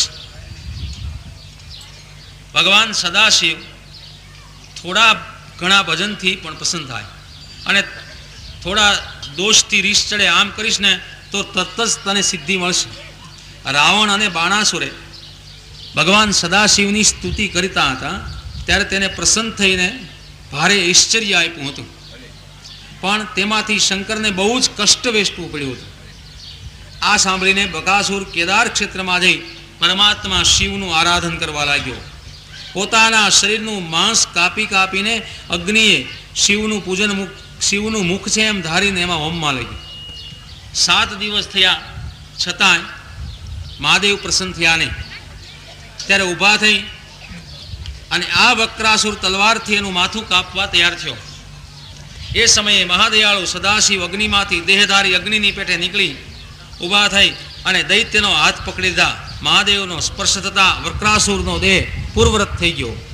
શિવજી કહે છે કે વરમાં જે જોઈએ તે માગીશ તે હું તને આપીશ. અને આ મહાપાપી વક્રાસુરે સદાશિવ પાસે લોકોને ત્રાસ આપે ને એવું વરદાન માગ્યું કે હું જેની માથે હાથ મૂકું એ બળીને ભસ્મ થઈ જાય, આવું મને વરદાન આપો. ભગવાન શિવે એને કહ્યું તથાસ્તુ. વરદાન મળતા જ આ વક્રાસુરની નજર પાર્વતીજી માથે ગઈ અને એનું હરણ કરવાનો વિચાર કરી પરીક્ષા કરવાને માટે ભગવાન સદાશિવના મસ્તક પર હાથ મૂકવાનો આરંભ કર્યો. મહાદેવ પોતે જ કામથી ભય પામ્યા, સર્પને દૂધ પાયા જેવું થયું. શિવની પછવાડે દૈત્ય થતા સ્વર્ગમાં અને પૃથ્વીના અંત સુધી ભાગ્યા. દિશાઓના ઉત્તરાદી દિશામાં પણ ગયા. દેવતાઓ પણ ભય પામ્યા, બચાવને જાણતા નહોતા. પણ સદાશિવ ત્યાર પછી વૈકુંઠમાં ગયા. ત્યાં ભગવાન વિષ્ણુના દર્શન કર્યા. મહાદેવનું દુઃખ જોઈ અને કષ્ટ મટાડવા ભગવાને પોતે યોગ માયાથી બટુક થઈ દૈત્યની સામે આવ્યો. ભગવાને બ્રાહ્મણનું રૂપ લીધું અને એ દૈત્યની સામે આવ્યા. મેખલા, મૃગચર્મ, દંડ, માળા આદિ તેજથી અગ્નિની પેટે પ્રકાશતા દૈત્ય સામે આવીને બોલ્યા કે હે વૃક્ક, તમે બહુ દૂરથી આવતા હોય એવું લાગે છે. અરે અહીં વિશ્રાંતિ લ્યો, કેમ કે આ દેહ તો ક્ષણભંગુર છે, એને પરિશ્રમ ન થવા દેવાય. તમે જે ધાર્યું હોય ને તે યોગ્ય લાગે છે. શું તમે ધાર્યું છે અમોને કહો. સુખદેવજી કહે છે કે આવું ભગવાનનું અમૃત તુલ્ય વાણી સાંભળીને વક્રાસુરે એને બધી વાત કહી કે મેં મહાદેવજીની પાસે વરદાન માગ્યું. હવે મહાદેવજીની માથે હાથ મૂકવાને માટે હું ગયો. ભગવાન કહે છે કે વક્રાસુર, તમે સદાશિવના વચનને સાચું માનતા નથી. એ તો દક્ષના શ્રાપિત છે, તેથી પિચાસપણું પામેલ છે. અને અરે ભગવાન સદાશિવ તો પિચાસનો રાજા છે, ખોટું બોલનાર છે. હે દાનવોના ઇન્દ્ર, એ શિવ પર વિશ્વાસ હોય ને તો પ્રથમ તારો હાથ લંબાવીને તારે માથે મૂકી જો, તો તને ખાતરી થશે. અને જો મહાદેવજીની વાત ખોટી પડે ને તો એને મારી નાખવો જોઈએ. કેમ કે જેથી કોઈ વખત આવા ખોટા વરદાન આપે નહીં. આવા ભગવાનના શબ્દો સાંભળી અને આ અસુરની બુદ્ધિ ફરી ગઈ અને પોતાની દુષ્ટ બુદ્ધિથી પોતાનો હાથ પોતાના માથા ઉપર મૂક્યો. અને તે જ વખતે જેમ વસ્ત્ર વાગ્યું હોય ને માથું ફાટી ગયું અને દૈત્ય તુરત જ મરણ પામ્યો. દેવતાઓ જય જય શબ્દ કહેવાને લાગ્યા. દેવતાઓએ વક્રાસુરના મરણ પામતા પુષ્પની વૃષ્ટિ કરી અને આ રીતે શિવજીને દુઃખમાંથી મુક્ત કર્યા. કષ્ટમાંથી મુક્ત થયેલા સદાશિવ પાસે ભગવાને આવીને કહ્યું કે હો દેવાદિદેવ, આ પાપી તો પોતાના પાપથી મરી ગયો. હે ઈશ્વર, કોઈ જીવ બીજા મહાત્માઓનો અપરાધ કરે તો તેનું કલ્યાણ થતું નથી. આવી રીતે ભગવાને સદાશિવને કષ્ટમાંથી છોડાવ્યા. ની કથા જે પુરુષ કહે અથવા સાંભળે તે પુરુષ જન્મ મરણથી તથા ક્ષત્રુઓથી પણ છૂટે છે. ઇતિ શ્રીમદ ભાગવતે મહાપુરાણે દસમ સ્કંધે રુદ્રકષ્ટ નિવારણ નામનો 88મો અધ્યાય સંપૂર્ણ. બોલો શ્રી ગિરિરાજ ધરણ કી જય. સુખદેવજી કહે છે કે એક દિવસ ઋષિ મુનિઓ બધા યજ્ઞ કરતા હતા અને ચર્ચા કરતા હતા કે ક્યાં દેવ મોટા. આ વિશે તર્ક ઉત્પન્ન થયો. ત્યારે ઋષિઓમાંથી આ વાત જાણવા માટે ભૃગુ ઋષિને દેવતાઓની પરીક્ષા કરવા માટે મોકલ્યા. ભૃગુ ઋષિ બ્રહ્માની સભામાં ગયા. બ્રહ્માની પરીક્ષા કરવા ખાતર ભૃગુએ બ્રહ્માજીને નમસ્કાર ન કર્યા. આથી બ્રહ્માને ભૃગુ ઉપર ક્રોધ કર્યો અને ત્યાર પછી ત્યાંથી ભૃગુ કૈલાસમાં ગયા. શિવજી ઊભા થઈ પોતાના ભાઈ ભૃગુને મળવાને આરંભ કર્યો. ત્યારે ભૃગુ કહે કે તું અવળે માર્ગે ચાલનાર છો. આમ કહીને સદાશિવને મેળવાની ઈચ્છા કરી નહીં. સદાશિવે ક્રોધ કરી ભૃગુને મારવાને માટે ત્રિશૂલ ઉપાડ્યું. આ જોઈને પાર્વતીજી સદાશિવના પગમાં પડ્યા અને વચનથી શિવજીને શાંત કર્યા. ત્યાર પછી ભૃગુ ઋષિ છે ને એ ભગવાન જ્યાં લક્ષ્મીજી ની પાસે ભગવાન વિષ્ણુ સૂતા હતા ત્યાં જઈ અને ભૃગુ ઋષિએ ભગવાનની છાતીની અંદર પાટું માર્યું અને ભગવાન લક્ષ્મીજી સહિત જાગી શયનમાંથી ઉતરીને મસ્તકથી ભૃગુને પગે લાગ્યા. ભગવાન કહે છે કે બ્રહ્મન, તમે ભલે પધાર્યા, થોડી વાર આસન ઉપર બિરાજો. હે પ્રભુ, આપના પધારવાની મને ખબર નહોતી, મારો અપરાધ ક્ષમા કરો. હે મુનિ, તમારા ચરણ ખૂબ કોમળ છે, તમે બ્રાહ્મણ છો. ભગવાને પોતાના હાથથી ભૃગુ ઋષિના પગ ચાંપ્યા. આપના ચરણ ધોવાના જળથી મને તથા કુટુંબીઓને પાવન કર્યા. હે ભગવાન, આજે તો લક્ષ્મીના અવિચળ સ્થાનક રૂપ છો. હે મહારાજ, તમારું ચરણ વાગવાથી મારા પાપ મટી ગયા. હવે મારી છાતીમાં જ લક્ષ્મી અવિચળ રહેશે. સુખદેવજી કહે છે કે આવી રીતે ભગવાન બોલતા ભૃગુ ઋષિ સુખ અને તૃપ્તિ પામીને ચૂપ થઈ ગયા. અને જ્યાં ઋષિઓ બેઠા હતા, જ્યાં યજ્ઞ થતો હતો, ત્યાં જઈ એણે ત્રણેય દેવની વાત કરી કે બ્રહ્માજીએ ક્રોધ કર્યો, શિવજીએ ક્રોધ કર્યો, પરંતુ વિષ્ણુ ભગવાને ક્રોધ ન કર્યો અને એણે મારા પગને ચાંપ્યા. આ પ્રમાણે એને વર્ણન કર્યું. ત્યારે દરેક મુનિઓ સંશય છોડી વિષ્ણુ જ મોટા દેવ માને છે અને આ પ્રમાણે વિષ્ણુમાં શાંતિ અને અભય છે. આ વિષ્ણુ જ સર્વોત્તમ છે, કેમ કે શાંત સમચિત્તવાળા અભિમાન રહિત સાધુ મુનિઓ કે જે શરણરૂપ કહેવાય છે તે વિષ્ણુ જ મોટા છે. સત્વગુણ જેના પ્રિય શરીરૂપ છે, બ્રાહ્મણો જેના ઈષ્ટદેવ છે, નિષ્કામ લોકો જેને ભજે છે એને વિષ્ણુ મોટા માનવામાં આવ્યા. માયાએ સર્જેલા રાક્ષસો, અસુરો ને દેવતાઓ જે વિષ્ણુની 3 પ્રકારની મૂર્તિરૂપ છે, સત્વગુણથી વિષ્ણુને મેળવવાનું સાધન છે. સુખદેવજી કહે છે કે આવી રીતે સરસ્વતીને કાંઠે રહેનારા બ્રાહ્મણો ભગવાનના સ્વરૂપને પામી ગયા. સુતજી કહે છે કે હે શૌનક, સુખદેવજીના મુખમાંથી નીકળેલ સંસારના ભયને મટાડનાર અને વર્ણન કરવા યોગ્ય સંસારરૂપી માર્ગમાં ભટકવાનો પરિશ્રમ મટી જાય છે. હે રાજા, એક દિવસે દ્વારકામાં બ્રાહ્મણની સ્ત્રીએ પુત્રનો જન્મ આપ્યો અને પૃથ્વી ઉપર પડતા એ બાળક મરણ પામ્યું. ત્યારે મરણ પામેલા પુત્રને લઈને બ્રાહ્મણ રાજસભાની અંદર આવ્યો. બ્રાહ્મણ રાજસભામાં પોતાના પુત્રના શબને મૂકી અને વિલાપ કરવા લાગ્યો. બ્રાહ્મણોનો દ્વેષ કરનાર, લોભી, વિષી, લંપટ, શઠબુદ્ધિવાળા ક્ષત્રિયોના કુકર્મને લીધે અરે આ મારો બાળક મૃત્યુ પામ્યો છે. કેમ કે હિંસાને વિહારરૂપ માનનારા અજિતેન્દ્રિય અને દુષ્ટ સ્વભાવવાળા રાજાને ભજનારી પ્રજા દુઃખી અને પીડાય છે. આ પેલા બાળકને લાવીને બ્રાહ્મણ એમ બોલ્યો. ત્યારે ત્રીજી વાર મરણ પામેલા બાળકને લાવીને બોલ્યો. આવી રીતે 3 વાર એ બાળકને લાવીને બોલ્યો. એક દિવસ અર્જુન ભગવાન પાસે બેઠા હતા. ત્યાં 9મી વારનો બાળક મરણ પામતા બ્રાહ્મણ આ પ્રમાણે બોલ્યો. આ સાંભળીને અર્જુને બ્રાહ્મણને કહ્યું કે બ્રાહ્મણ, તમારા ગામમાં ધનુષ્માન ધરનાર ક્ષત્રિય શું નથી? ધન, પુત્ર, સ્ત્રીમાં લાગી રહેલા યાદવો યજ્ઞમાં જમવા ભેગા થયેલા બ્રાહ્મણો જેવા જ જણાય છે. જ્યાં ક્ષત્રિયો જીવતા છતાં બ્રાહ્મણો શોક કરે અને પેટ ભરા ક્ષત્રિયો તો ક્ષત્રિયોનો વેશ ધરીને નટલોકની પેઠે જીવે છે એમ સમજવું. હે બ્રાહ્મણ, તારી પ્રજાનું રક્ષણ કરીશ એવી મારી પ્રતિજ્ઞા સાચી ન કરું ને તો હું અગ્નિમાં પ્રવેશ કરીશ. બ્રાહ્મણ કહે છે કે હે અર્જુન, બળભદ્ર અને શ્રી કૃષ્ણ, પ્રદ્યુમ્ન, અનિરુદ્ધ જે પ્રજાનું રક્ષણ કરનાર છે તે કરી શક્યા નથી, તો તે જે કર્મ જગતમાં ઈશ્વરને પણ કર્મ કરવું કઠણ છે એ કામ મૂર્ખપણાથી કેમ કરવા ધારે છે? એ તારી વાતનો મને વિશ્વાસ નથી આવતો. અર્જુન કહે છે કે ધનુષ્ય મારી પાસે છે. હે બ્રાહ્મણ, હું બળભદ્ર કે કૃષ્ણના જેવો નથી. અરે હું તો અર્જુન છું, જેનું ગાંડીવ ધનુષ્ય પ્રખ્યાત છે. મારા પરાક્રમનું તારે અપમાન ન કરવું જોઈએ. યુદ્ધમાં મૃત્યુને જીતીને પણ હું તારી પ્રજાની રક્ષા કરીશ.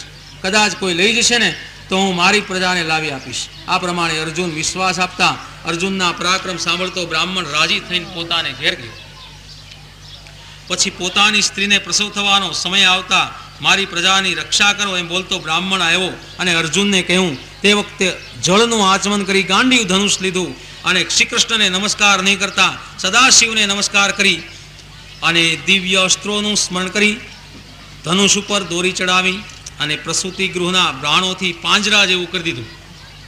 પછી વારંવાર રુદન કરતો બ્રાહ્મણીને આવીને તરત જ પુત્ર એના શરીરને આકાશ માર્ગે ગયો એ દેખાવામાં આવ્યો નહીં.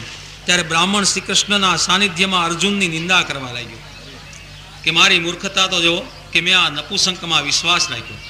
અરે મારી પ્રજાનું શ્રી કૃષ્ણ અને બળભદ્ર રક્ષણ ન કરી શક્યા તો બીજો તો કોણ મારી પ્રજાનું રક્ષણ કરી શકે?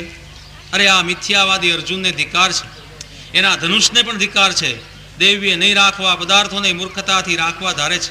આવું બ્રાહ્મણનું વચન સાંભળી વિદ્યાનો ઉપયોગ કરીને યમલોકમાં ગયો. ત્યાં બ્રાહ્મણના દીકરાને દીઠ્યો નહીં. અર્જુન ત્યાંથી હથિયાર લઈ અગ્નિ, વાયુ, ઇન્દ્ર આવી બધી પુરીઓમાં ગયો. કોઈ પણ સ્થળે ન દેખતા પાતાળમાં, સ્વર્ગમાં અને બીજા લોકોના સ્થાનકમાં ગયો. કોઈ સ્થળે બ્રાહ્મણ પુત્ર નહીં દેખતા, પ્રતિજ્ઞા પૂરી નહીં થતા અર્જુન અગ્નિમાં પ્રવેશ કરવાને માટે તૈયાર થયો. ત્યારે ભગવાન શ્રી કૃષ્ણે એને ના પાડી અને એને કહ્યું કે અર્જુન, ચાલ હું તને બ્રાહ્મણનો પુત્ર દેખાડું છું. પછી શ્રી કૃષ્ણ કહે કે અર્જુન, તું બ્રાહ્મણના પુત્રોને લાવીને મનુષ્યની નિંદામાંથી છૂટીને કીર્તિને અવિચળ કરજે. આમ કહીને અર્જુન સાથે રસમાં બેસી અને પશ્ચિમ દિશામાં ગયા. 7 દીપ, 7 સમુદ્ર, 7 પર્વત, લોકાલોક પર્વતને મૂકીને ભારે અંધારામાં બેઠા. ત્યારે શૈવ્ય, સુગ્રીવ, મેઘપુષ્પ, બલહાક નામના 4 ઘોડા ચાલતા અટક્યા. આ જોઈને યોગેશ્વરના ઈશ્વર શ્રી કૃષ્ણે ભગવાનને 1000 સૂર્ય એવા પોતાના ચક્રને આગળ ચલાવ્યો. બહુ તેજથી અંધારાને કાપી અને આગળ ચાલ્યું. અર્જુન આવું તીવ્ર તેજ જોઈને આંખ મીચી ગયો. ત્યારે જળમાં બેઠા ત્યાં હજારો મણીના થાંભલા જેવું દીપતું અદ્ભુત ઘર જોવામાં આવ્યું. આ ઘરમાં મહાભયંકર અદ્ભુત માથા ઉપરના ફણા ઉપરેલા મણીઓની ક્રાંતિઓથી શોભતા 2000 નેત્રવાળા ધોળા પર્વત સરખા અનેક જીવો જેવો શામ છે એવા શેષનાગને જોવામાં આવ્યા. એ શેષનાગના શ્રી ઉપર પોડેલા પુરુષોત્તમ ભગવાન જોવામાં આવ્યા.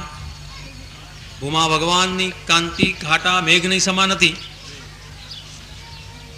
ભગવાન ઊભા થઈને બોલ્યા કે હે કૃષ્ણ, હે અર્જુન, તમને જોવાની ઈચ્છાથી આ બ્રાહ્મણના પુત્રો અહીં લાવેલા છે. પૃથ્વીમાં ધર્મનું રક્ષણ કરવા માટે અને ભૂમિનો ભાર ઉતારીને હવે તુરત જ મારી પાસે આવો. તમે નારાયણ નર નારાયણના અવતારરૂપ છો, સર્વોત્તમ છો. જગતની મર્યાદા રાખવા સારું તમે ધર્મનું આચરણ કરો છો. ઉમા ભગવાને આ પ્રમાણે કહી બ્રાહ્મણના પુત્રોને આપ્યા. તે લઈ અને ભગવા ભગવાનને પગે વિસ્મયને પામ્યો. જે પુરુષ પુરુષાર્થ કરે છે તે ભગવાનની કૃપાથી થાય છે. આવા અનેક પરાક્રમો ભગવાને દેખાડવા શ્રી કૃષ્ણ સંસારના સંબંધી વિષયોને ભોગવતા હતા. બ્રાહ્મણાદિક પ્રજાઓને સમયસર સકળા મનોરથો પૂરા કરતા હતા. અધર્મ કરનારા રાજાઓને અર્જુન દ્વારા મરાવી યુધિષ્ઠિરાદિ ધાર્મિક રાજા પાસે ધર્મની પ્રવૃત્તિ કરાવતા હતા. યદિ શ્રીમદ ભાગવતે મહાપુરાણે 10મ સ્કંધે બ્રાહ્મણ કુમાર લાવાય નામનો 89મો અધ્યાય સંપૂર્ણ. બોલો શ્રી ગિરિરાજ ધરણ કી જય. સુખદેવજી કહે છે કે એક દિવસ દ્વારકામાં ભગવાન શ્રી કૃષ્ણ સુખથી રહેતા હતા. સગળી સંપત્તિઓ અને સમૃદ્ધિ દ્વારકામાં શોભતી હતી. એમાં શ્રી કૃષ્ણ લીલા આદિ ક્રીડા કરતી સ્ત્રીઓ હતી. મજ્જરતા હાથીઓ, ઘોડાઓ, રથથી નિરંતર ભીડવાળા માર્ગો હતા. બગીચા, વાડીઓ ફળ ફૂલથી શોભતા હતા. ભમરાઓ ગુંજારો કરતા હતા. 16,108 સ્ત્રીઓ સાથે વિચિત્ર રૂપ ધરી ભગવાન દરેકના ઘરમાં રમતા હતા. કમળોથી નિર્મળ જળાશયોમાં જળ પ્રફુલ્લિત થયેલા હતા. તલાવડી જળાશયમાં વિહાર કરતા સ્ત્રીઓએ આ રીતે ભગવાનના અંગ ઉપર કેસરોથી લીપાતું હતું. ભગવાનને આ પ્રમાણે બહુ જ ઉત્સવ કરતા હતા. તે ભગવાનનું ચિંતન કરતી બુદ્ધિ ઉન્મત્ત અને જડપેટની વચ્ચે જે વચનો બોલતી તે તમને કહું છું તે તમે સાંભળો. આ રીતે ભગવાન સ્ત્રીઓ કહે છે કે જગતમાં બોધ દેનાર ભગવાન રાત્રિમાં પોઢ્યા છે અને તું વિલાપ કરે છે. સ્ત્રીઓ ટીટોડીને કહે છે જે નિંદ્રાનો ભંગ કરે છે પણ સૂતી નથી તે યોગ્ય છે, યોગ્ય નથી. હે ચક્રવાકી, તું નેત્ર બીચી ગઈ છે. રાત્રિમાં તારા પતિને નહીં દેખતા તું રોવે છે. અમે ભગવાનના ચરણમાં રહેલી માળાને ચોટલામાં દાન કરવા ઈચ્છી છીએ તેમ તું પણ ઈચ્છે છે કે શું? હે સમુદ્ર, તને ઊંઘ નહીં આવતા નિરંતર ચીસો પાડે છે. અમને જે ન મટે એવી દશા પ્રાપ્ત થઈ છે એ દશાને તું પણ પામ્યો છે. હે ચંદ્ર, તું ક્ષણ રોગથી ક્ષીણ થતા અંધકારથી મટાડતો નથી. ભગવાનની રહસ્યની વાતો સંભળાવી ચિંતામાં મગ્ન થવાની પેઠે અમારી પેઠે તારું પણ બોલવું બંધ થઈ ગયું છે એવું અમને જણાય છે. આ પ્રમાણે એ સ્ત્રીઓ કહે છે કે હે પવન, અમોએ તારું શું ભૂંડું કર્યું છે કે જેથી ભગવાનના નેત્રની અણીઓથી ભેદાઈ ગયેલી હૃદયમાં કામદેવને મોકલે છે. હે મેઘ, તું ભગવાનનો સખા છો તેથી અમારી જ પેઠે ભગવાનનું તું ધ્યાન કરે છે. વારંવાર ભગવાનને સંભાળીને હે વરસાદ, તું આંસુ વરસાવે છે. તેની સાથે મિત્રતા શા માટે કરતો નથી? હે કોયલ, ભગવાનના પદને બોલે છે માટે આજ હું તારું ક્યું પ્રિય કરું તે કહે. હે પર્વત, તું હાલતો નથી, ચાલતો નથી, બોલતો નથી. તું ભગવાનના ચરણને સ્તન ઉપર ધરવા ઈચ્છે છે કે શું? આ પ્રમાણે એ નદી અમોને શ્રી કૃષ્ણ ઉપર કટાક્ષ નહીં મળતા દુબળી થઈ ગયેલી છે તેમ સમુદ્રનું જળ તને નહીં મળતા તું પણ સુકાઈ ગઈ છે. આવી રીતે ભગવાનના પ્રેમ કરવાથી સ્ત્રીઓ પરમ ગતિને પામી ગઈ. ઘણા ગીતો ગાતા અને શ્રવણ કરતા જે ભગવાન સ્ત્રીઓના મનને ખેંચી લે છે તે ભગવાનની સાથે રહેનારી સ્ત્રીઓમાં મન ખેંચાયમાં નવાય છે. જે સ્ત્રીઓ જગતના ગુરુ ભગવાનને પતિ સમજી પ્રેમપૂર્વક પગ ચાંપવા આદિ સેવતી હતી તેઓના તપનું કેટલું વર્ણન થઈ શકે. આ પ્રમાણે વેદોક્ત અને ધર્મ પાળતા ભગવાને ધર્મ અર્થ કામનું સ્થાનક છે એમ વારંવાર દેખાડ્યું. એ ભગવાનને 16,108 સ્ત્રીઓ હતી.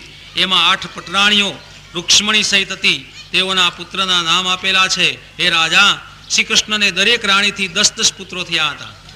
એમાં 18 મોટા પરાક્રમવાળા છે. પ્રદ્યુમ્ન મુખ્ય હતા. પ્રદ્યુમ્નને અનિરુદ્ધ થયા. એ બધા મહારથી હતા.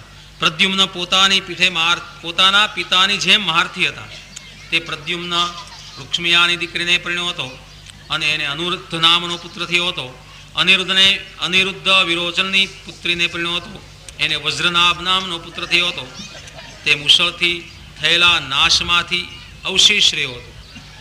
એક કુળમાં જન્મ્યા હતા. તે નિર્ધન, થોડા પ્રજાવાળા, બ્રાહ્મણોને નહીં માનનારા થયા ન હતા. એ રાજા, યદુવંશમાં જન્મેલા પુત્રોની સંખ્યા લાખો વર્ષે પણ ગણી શકાય એમ નથી. એ કુમારોને ભણાવવા અધ્યાપકો 3,88,00,000 હતા એવું અમે સાંભળ્યું છે. તે ભગવાનને અનુસરીને રહેતા હતા. સગળા વૃદ્ધિ પામતા હતા. તે યાદવોને સૂતા, બેસતા, ઉઠતા, રમતા વગેરે દરેક કામમાં ભગવાનનું ધ્યાન ન હોય, પોતાને ભાન રહેતું નહીં. ભગવાનના ચરણ ધોવાના જળરૂપ ગંગાજી સર્વોત્તમ તીર્થરૂપ હતા. પણ ભગવાનની કીર્તિ રૂપ અને તીર્થ પાછળથી યાદવોમાંથી ઉત્પન્ન થયું. કામરૂપી અને ચક્રરૂપી આયુધવાળા ભગવાનને ભૂમિનો ભાર ઉતાર્યો. એ આશ્ચર્યરૂપ કહેવાય નહીં. હે રાજા, શ્રી કૃષ્ણ વનરાવન મારેલા સગળા સ્થાવર જંગોમાં સંસારરૂપી દુઃખને હરનાર અને વ્રજવાસીઓને, વ્રજની સ્ત્રીઓને મોક્ષા આપનાર સર્વોત્તમ સાધન છે. આ રીતે વેદ માર્ગની રક્ષા કરવા સારું લીલાથી અવતાર ધારણ કરનારા ભગવાન શ્રી કૃષ્ણનો આવા ચરિત્રો કે જે કર્મ બંધનને મટાડનાર છે, તે તમામે સાંભળવા જોઈએ. શ્રી કૃષ્ણ ભગવાનની સુંદર કથાનું શ્રવણ, કીર્તન સહિત ચિંતન કરવાને લીધે ભગવાનની અંદર ભક્તિ વધે છે.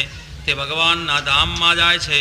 મોટા રાજાઓ પણ રાજ છોડી ભગવાનની ભક્તિ કરવાને માટે વનની અંદર ગયા હતા. ઇતિ શ્રીમદ ભાગવતે મહાપુરાણે 10મ સ્કંધે 90મો અધ્યાય સંપૂર્ણ. બોલો શ્રી ગિરિરાજ ધરણ કી જય. ગોવર્ધનનાથની જય. કૃષ્ણચંદ્ર દેવ કી જય. સદગુરુદેવની જય.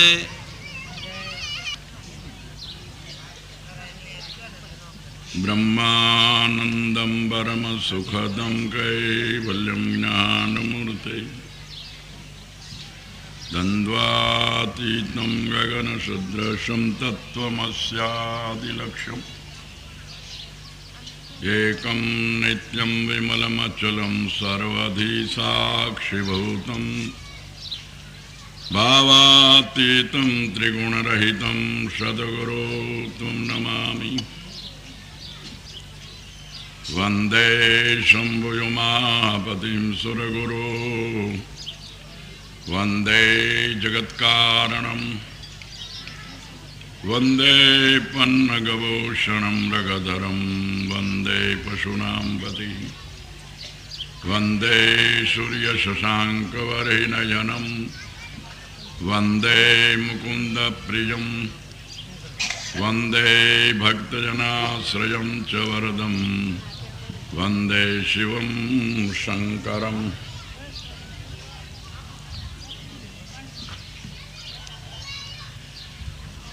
શિશુકોવાચ કૃત્વા દૈત્યવધં કૃષ્ણઃ સરામો યદુર્ભીરત ભોતાર્યાદરમ જવિષ્ટમ જનય કલિમ. સુખદેવજી કહે છે, બલભદ્રને યાદવો સહિત શ્રી કૃષ્ણ ભગવાને દૈત્યને માર્યા પછી કૌરવો પાંડવો વચ્ચે પ્રબળ કજિયો ઉત્પન્ન કરીને પૃથ્વીનો ભાર ઉતાર્યો. દુર્યોધના કે શત્રુઓએ દુષ્ટ જુગારની રમત, અપમાન, દ્રૌપદીના કેસ ખેંચવા અને લાખના ઘરમાં બાળવા આદિ દુષ્ટ કૃત્યો કરીને પાંડવોને ઘણીવાર કચવાવતા તે કૌરવ અને પાંડવોની સહાયતા કરવા સારું બંને પક્ષમાં ભેળા થયેલા રાજાઓને એકબીજાના હાથથી મરાવીને પ્રભુએ પૃથ્વીનો ભાર ઉતાર્યો, પોતાની ભુજાઓ વચ્ચે રક્ષણ કરેલા યાદવોના હાથથી પૃથ્વીના ભારરૂપ બીજા રાજાઓની સેનાઓને પણ મરાવીને જેનું કર્તવ્ય કોઈના ધારવામાં આવતું નથી, એવા ભગવાને વિચાર કર્યો કે લોકો પૃથ્વીના ભારને ઉતાર્યો માને છે, પણ હું ધારું છું કે તે ખરેખર ઉતર્યો નથી, કેમ કે સહન ન થાય એવું યદુકુળ કે જેને મારા પોતાના હાથથી મારવું અયોગ્ય છે, તે હજી સુધી એમનું એમ છે. આ યદુકુળનો પરાભવ બીજાઓથી કોઈ રીતે થઈ શકે એમ નથી, કારણ કે તેને મારો આશ્રય છે. તેમાં હાથી અને ઘોડા આદિ વૈભવને લીધે નિરંતર ઉસ્ખલબડાથી વર્તે છે, માટે સંહાર કર્યા વિના પણ ચાલે એવું નથી. એટલા માટે વાંસના સમૂહમાં અગ્નિની પેઠે યદુકુળની અંદર કજીઓ ઉત્પન્ન કરીને હું શાંતિ પામીશ ને પછી સ્વધામ જઈશ.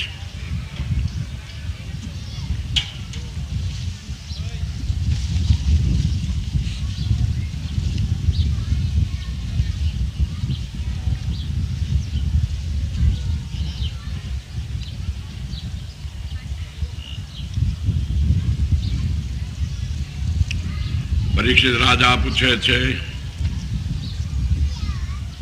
જેઓ બ્રાહ્મણને ન માનનારા અદાતા કે અસેવકો હોય તેઓના ઉપર બ્રાહ્મણ કોપ કરે તો એમાં તો કાંઈ નવાઈ નથી, પણ યાદવો કે જેઓ બ્રાહ્મણને માનનારા તેના દાસ હતા, નિરંતર રથોનું સેવન કરનારા હતા, તેઓને બ્રાહ્મણોએ શાપ શા માટે દીધો, શાપ કેમ કરીને થયો છે તે જાણવાની પણ અમારી ઈચ્છા છે. અને અરસપરસ યાદવો એક મતવાળા એક ચિત્તવાળા હોવા છતાં અંદરમાં તેને કજિયો કે શા કારણથી થયો એ પણ જાણવાની અમારી ઈચ્છા છે, કૃપા કરીને કહો. ત્યારે સુખદેવજી કહે છે, એમાં ઈશ્વરની ઈચ્છા જ કારણરૂપ થઈ હતી. ભગવાનની ઈચ્છા સિવાય કોઈ વસ્તુ બનતી નથી. બીજા તો કારણો ફક્ત કહેવાને માત્ર જ હોય છે, બાકી પ્રબળ તો ભગવાનની ઈચ્છા જ કામ કરી રહેલી છે.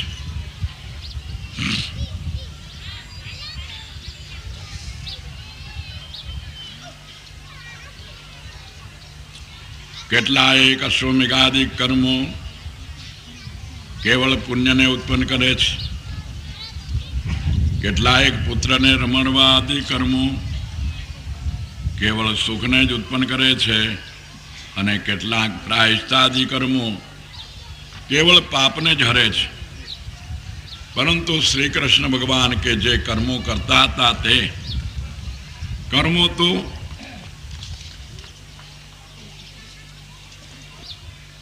કીર્તનાદિકથી પણ પુણ્ય આપનાર અત્યંત સુખરૂપ છે. કળિયુગના મેલને હરનારા છે. વિશ્વામિત્ર, અસિત, દુર્વાસા, ભૃગુ, અંગિરા, કશ્યપ, વામદેવ અને નારદાદી ઋષિઓ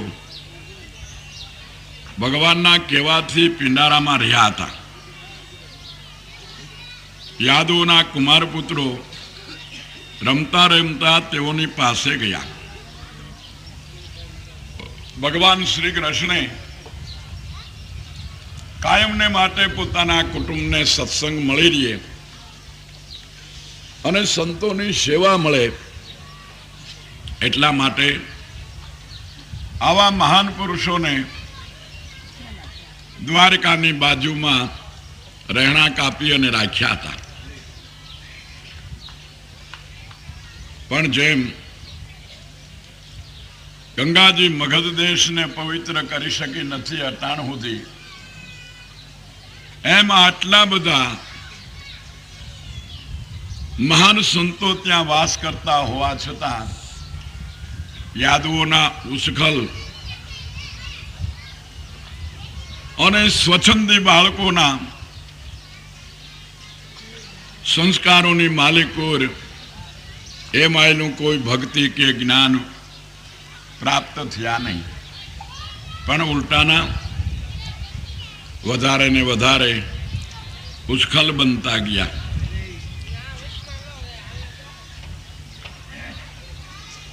બાળકોએ બ્રાહ્મણોની ઠેકડી કરી.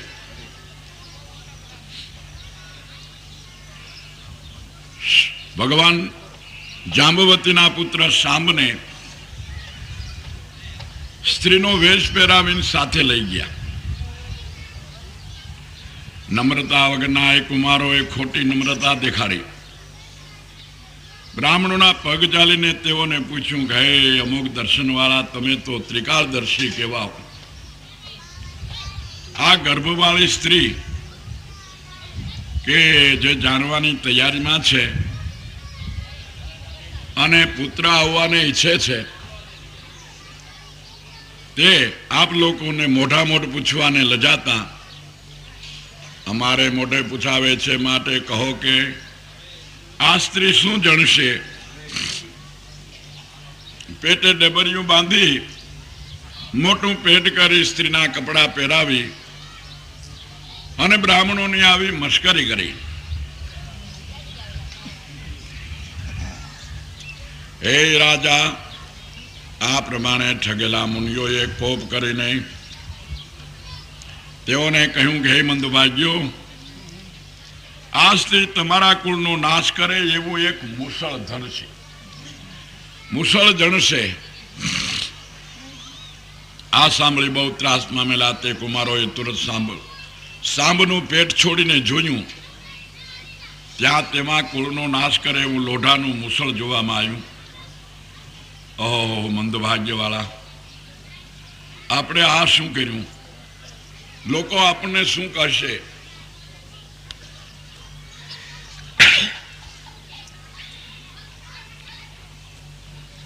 એમ વિવલ થયેલા તે કુમારો મુસલ લઈને ઘેર ગયા. જેઓના મુખની શોભા કરમાઈ ગઈ હતી એવા એ કુમારોએ તે મુસલને સભામાં લઈ જઈને સર્વ યાદવોની સમક્ષ ઉગ્રસેન રાજાને તે વાત કહી સંભળાવી, પણ ભગવાનને કહી નહીં. હે રાજા, બ્રાહ્મણોનો અમોઘ શાપ સાંભળી તથા તે મુસલ પ્રત્યક્ષ જોઈને દ્વારકાના લોકોને વિસ્મય થયો અને ભયથી ત્રાસ પણ થયો. ભગવાન આ વાતને જાણતા હતા, પણ પોતાની જ ઈચ્છાથી થયું છે એમ માનીને સામે ચાલીને તેણે કોઈને પૂછ્યું નહીં કે કોઈએ તેને વાત કરી નહીં. તેથી શ્રીમદ મહાપુરાણ ભાગવતના એકાદશ સ્કંદનો પ્રથમો અધ્યાય સમણ બોલો શ્રી ગિરિરાજ ધરણ કી જય. સુખદેવજી કહે છે, હે રાજા, ભગવાન નારદજીને વારંવાર દ્વારકાથી કામ સારું બહાર મોકલતા હતા અને દક્ષના શાપને લીધે નારદજીથી એક સ્થળમાં રહી શકાય એમ ન હતું. તો પણ ભગવાનની ઉપાસના કરવાની લાલચથી અને દ્વારકાપુરી ભગવાનની ભુજાથી રક્ષણ પામેલી હોવાને લીધે તેમાં શાપાદિકની શક્તિ ચાલે એમ ન હતી. તેથી નારદજી ઘણું કરીને દ્વારિકામાં જ રહેતા હતા.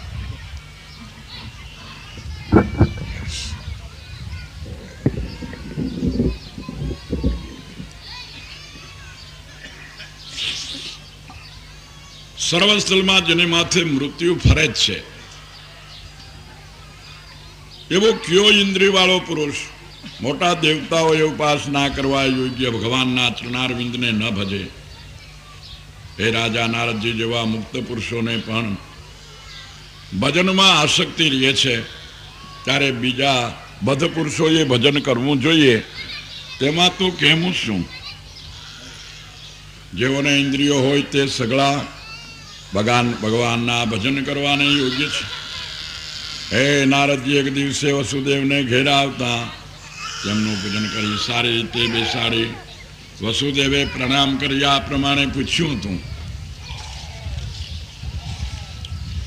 વસુદેવ કહે છે, હે નારદજી,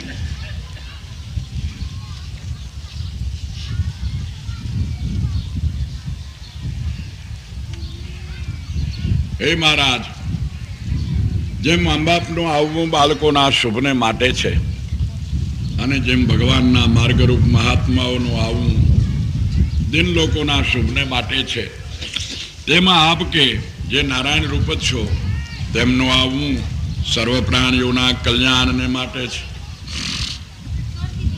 હે મહારાજ, આ પ્રમાણે જો કે આપના પધારવાથી અમે કૃતાર્થ થયા છીએ, તો પણ આપને ભગવત સંબંધી ધર્મો પૂછીએ છીએ કે જે ધર્મોને શ્રદ્ધાથી સાંભળીને માણસ સગળા ભયથી છૂટે છે. દેવની માયાથી મોહ પામીને મેં પૂર્વે મુક્તિ આપનાર ભગવાનની પૂજા પ્રજાને માટે કરી છે, પણ મુક્તિને માટે કરી નથી. કારણ કે જન્મ ધરવાના સમયમાં ભગવાને મને એ પ્રમાણે કહ્યું છે, માટે મુક્તિને વાસ્તે આપને પૂછવું પડે છે. વસુદેવનું બોલવું સાંભળી નારદજી કહે છે, સુખદેવજી રાજા પરીક્ષિતને કહે છે કે હે રાજા, આ પ્રમાણે બુદ્ધિમાન વસુદેવે પ્રશ્ન કરતા ભગવાનના ગુણનો પ્રસંગ આવવાથી જેને ભગવાનનું સ્મરણ થયું છે એવા નારદજીએ પ્રસન્ન થઈને વસુદેવને આ પ્રમાણે કહ્યું. નારદજી કહે છે, હે યાદુમાવતમ, તમે સર્વને પવિત્ર કરનારા ભગવત સંબંધી ધર્મ પૂછો છો, એ તમે ઘણું સારું ધાર્યું છે. આ ભગવત સંબંધી ધર્મોનો નિર્ણય કરવાના વિષયમાં ઋષભદેવજીના પુત્રોનો મહાત્મા વિજયરાજના સંવાદરૂપી પુરાતન ઇતિહાસ કહેવામાં આવે છે. સ્વયંભુ મનુનો પ્રિવત નામે પુત્ર હતો.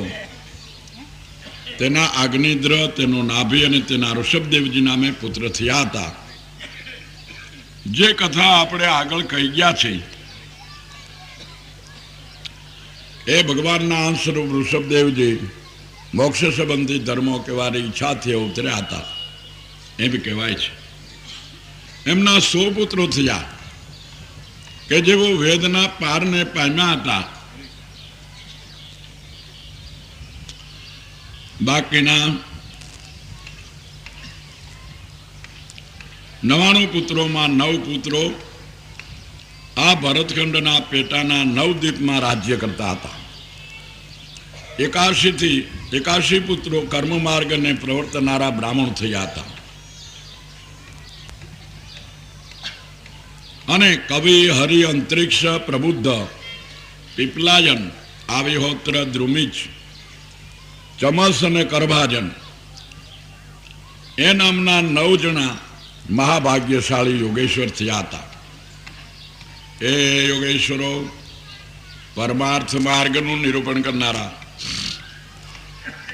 આત્મભ્યાસમાં શ્રમ કરનારા, દિગંબર અને બ્રહ્મવિદ્યામાં નિપુણ હતા.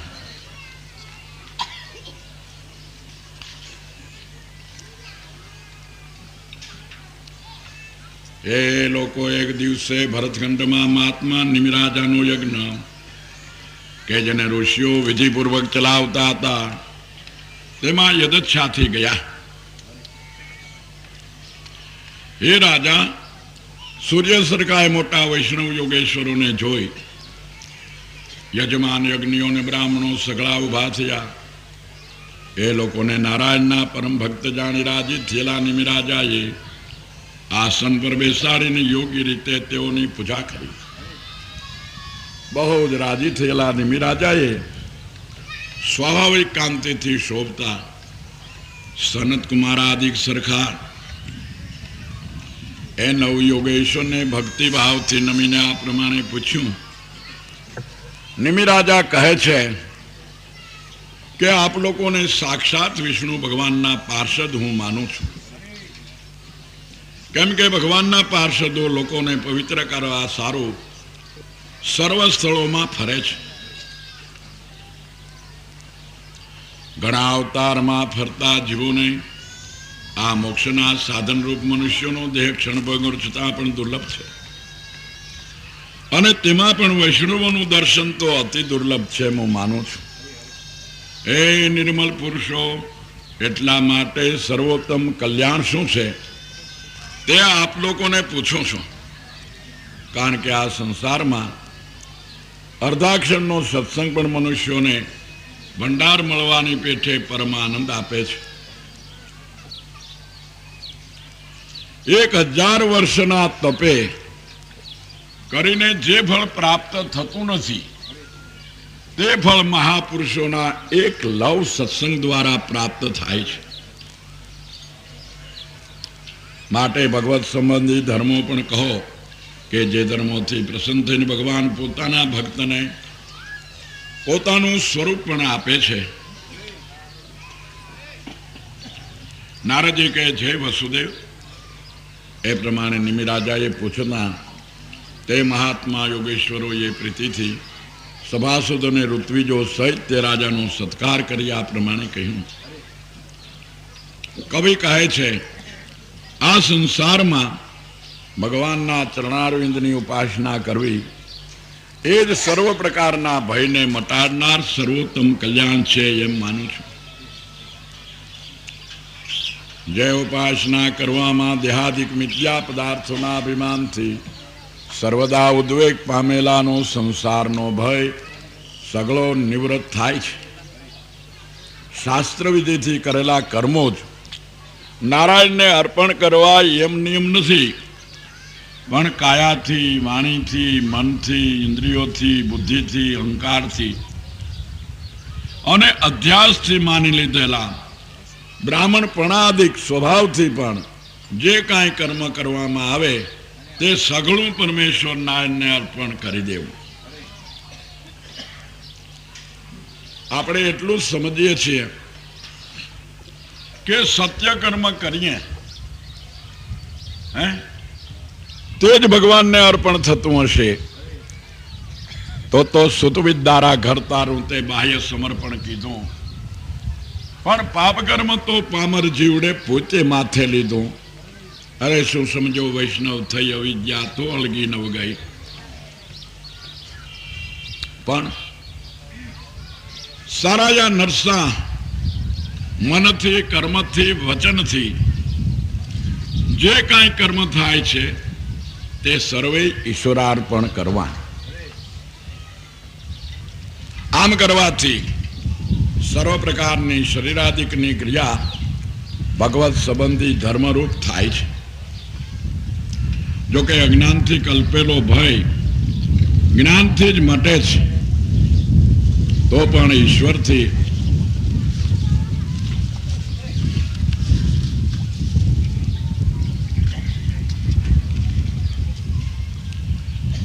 ઈશ્વરથી વિમુખ ને માયાથી તે અજ્ઞાન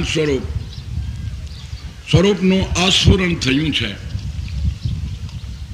અજ્ઞાનથી હું દેહ છું એવી બુદ્ધિ થઈ છે, અને એવી બુદ્ધિથી ભય ઉત્પન્ન થયેલ છે. માટે ગુરુમાં ઈશ્વર અને આત્માની ભાવના રાખતા ભયના મૂળ કારણરૂપ માયાના નિયંતા ઈશ્વરનું અનન્ય ભક્તિથી સમજુ પુરુષે ભજન કરવું જોઈએ. સમજી ગયા કે શું કે છે? ગુરુ સ્વરૂપની અંદર ઈશ્વર સ્વરૂપ અને તમારો આત્મા બે એક સ્વરૂપે સમજીને તેનું ભજન કરવું જોઈએ, તો જ પુરુષ નિર્બંધ બને છે.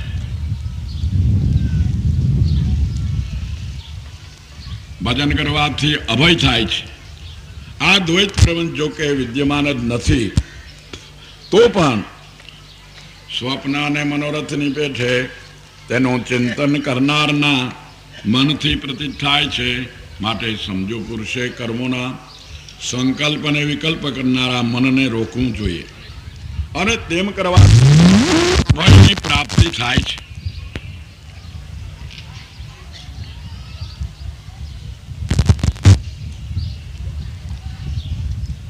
આકાશ, વાયુ, અગ્નિ, જળ, પૃથ્વી, નક્ષત્રાદિક તેજ, પ્રાણીઓ, દિશાઓ, વૃક્ષાદિક નદીઓ, સમુદ્રો,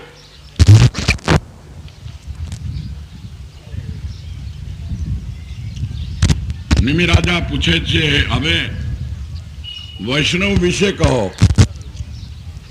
વૈષ્ણવ કયા ધર્મમાં નિષ્ઠા રાખે? વૈષ્ણવનો સ્વભાવ કેવો હોય? મનુષ્યોમાં વૈષ્ણવ કેવું આચરણ કરે?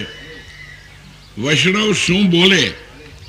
અને વૈષ્ણવ ક્યાં ચિહ્નો રાખવાથી ભગવાનને પ્રિય થાય છે? આ વાત અમને સવિસ્તાર કહી સંભળાવો.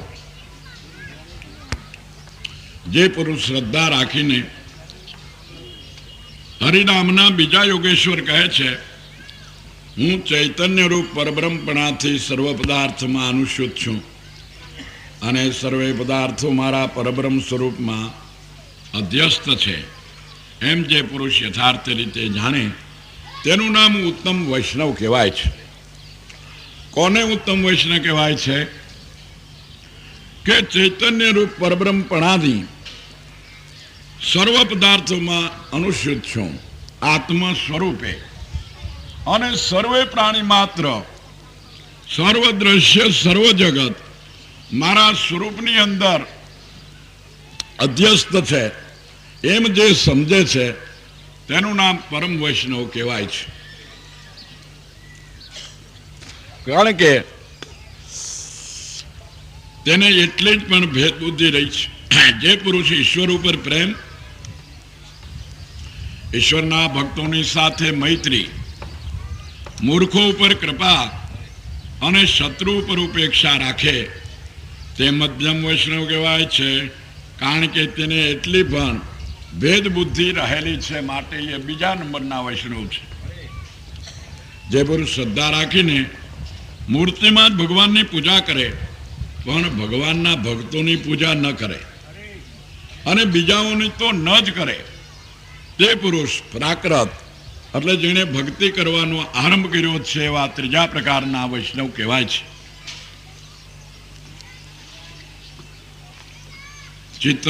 ચિત્ત ભગવાનમાં લાગેલું હોવાથી ઉત્તમ વૈષ્ણવ વિષયોનું ગ્રહણ ન જ કરે, પણ કદાચ ઇન્દ્રિયોથી વિષયોનું ગ્રહણ થાય તો પણ આ જગતને ભગવાનની માયારૂપ સમજીને જે પુરુષ પ્રતિકૂળ વિષયોનો દ્વેષ ન કરે અને અનુકૂળ વિષયોથી રાજી ન થાય તે ઉત્તમ વૈષ્ણવ કહેવાય છે.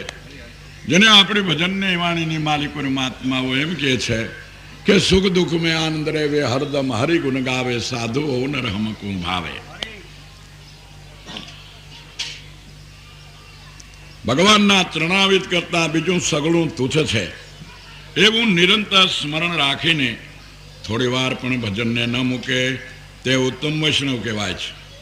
તૃષ્ણાથી થાપ થતો હોય તો ભગવાનના ચરણારવિંદમાંથી ચલાયમાન થાય, પણ ભગવાનની સેવાનું પરમ સુખ મળવાને લીધે તૃષ્ણાનો તાપ જ થતો નથી. કારણ કે મધ સમુદ્ર એ લાય લાગવા પણ નથી, ઠારવાની વાત જ ક્યાં રહી. ભક્તોના હૃદયમાં તે તાપ પાછો કેમ જ પ્રગટે? પરવશપણામાં માત્ર નામ કીર્તન થાય તો પણ પાપના સમૂહને નાશ કરનાર ભગવાન પ્રેમ રૂપ દોરીથી પોતાનું ચરણ બંધાઈ જવાને લીધે જના હૃદયને પોતે જ મૂકે નહીં તે પુરુષ વૈષ્ણવોમાં ઉત્તમ કહેવાય છે. એથી શ્રીમદ મહાપુરાણ ભાગવત એકાદશ સ્કંદ બીજો અધ્યાય સંપૂર્ણ બોલો શ્રી ગિરિરાજ ધરણ કી. વળી નિમિ રાજા પૂછે છે, આ જગતને ભગવાનની માયારૂપ સમજે તે ઉત્તમ વૈષ્ણવ કહેવાય છે. એમ તમે કહી ગયા તો પરમેશ્વર ભગવાનની માયા કે જે માયાવાળાઓને પણ મોહ કરનારી છે તેને જાણવાને મેં ઈચ્છીએ છીએ, માટે માયા એ શું છે તે અમને દયા કરીને કહો. બધાય માયા તજવાનું કહે છે, પણ માયાને ઓળખ્યા વિના જો તજીએ તો ક્યાંક એકને બદલે બીજું નાખી દેવામાં આવે. મારો દાંત એક હલતો હતો અને ડાક્ટરને કીધું ઈવડો એ કાઢવો છે. ઇન્જેક્શન મારીને બેરું કરી નાખ્યું, જે કાઢવા જેવો હતો એ રહી ગયો ને બીજો પડખે જ કાઢી નાખ્યો. એટલે ઓળખ્યા વિના જો માયાને તજવા જઈએ તો માયાને બદલે જરૂરી વસ્તુ ક્યાંક તજાઈ જાય. એટલે આ પૂછે છે કે અમને માયાની પેલા ઓળખાણ કરાવો. અંતરિક્ષ નામના ત્રીજા યોગેશ્વર આ સવાલનો જવાબ આપે છે. હે રાજા, પોતાના અંશરપ જીવોને ભોગ અને મોક્ષ દેવા સારું સર્વના કારણરૂપ ઈશ્વરે પોતે સર્જેલા પંચમહાભૂતોમાંથી ઊંચા નીચા પ્રકારના શરીરો ઉત્પન્ન કર્યા છે. એ ભગવાનની માયા છે. તમે જુઓ તો આ અનંત પાર ધણીએ બેડલી બનાવી, જેની શાન અને ભાન સર્વે જુદી. ક્યાં વખાણું એ કારીગરને, આને તો કેવી બનાવી છે ખૂબી. કોઈના કળવામાં ના આવે ઓલી કહે એની આ કારીગરી. લાખ માણસ, 2 લાખ, 5 લાખ માણસ ભેગા થાય, પણ બધાની સુબી અને શાન જુદા જુદા. શાન ભાન બધી જુદી. એ પેલી જ ભગવાનની માયા છે. કાયા એ પેલી ભગવાનની માયા. એ પ્રમાણે જીવના ઉપકાર માટે પંચભૂતોથી સર્જેલા શરીરોમાં અંતર્યામી રૂપથી બેઠેલા ભગવાન મનથી અને 10 ઇન્દ્રિયોથી વિષયોના વિભાગ કરીને જીવોને તે વિષયો ભોગવાવે છે. એ ભગવાનની માયા છે. સત્ય સ્વરૂપનું વિસ્મરણ કરાવીને પંચ વિષયમાં જે પ્રીતિ ઉપજાવે છે તે પણ ભગવાનની માયા છે. અંતર્યામી પ્રકાશ કરેલી ઇન્દ્રિયોથી વિષયોને ભોગવતો અને આ ઉત્પન્ન થયેલા શરીરને પોતા રૂપ માનતો જીવ આ શરીરાદિકમાં આસક્તિ પામે છે.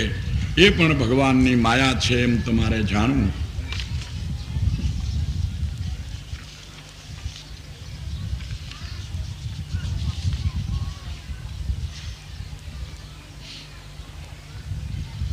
પૃથ્વીમાં 100 વર્ષ સુધી મહાભયંકર અનાવૃષ્ટિ થશે અને તે સમયમાં વધારે ગરમ થયેલો સૂર્ય ત્રણેય લોકને તપાવશે.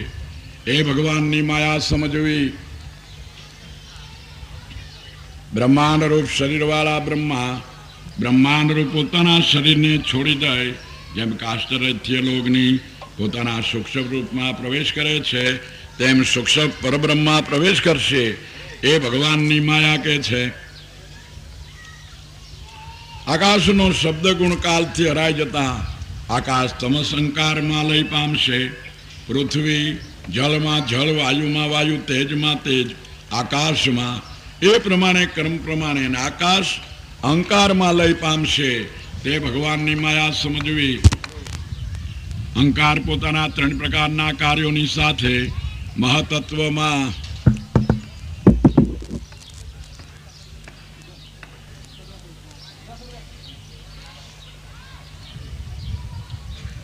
અને મહાતત્વ પ્રકૃતિમાં લઈ પામશે. એ ભગવાનની માયા સમજવી. હે રાજા, સૃષ્ટિ, સ્થિતિ અને પ્રલય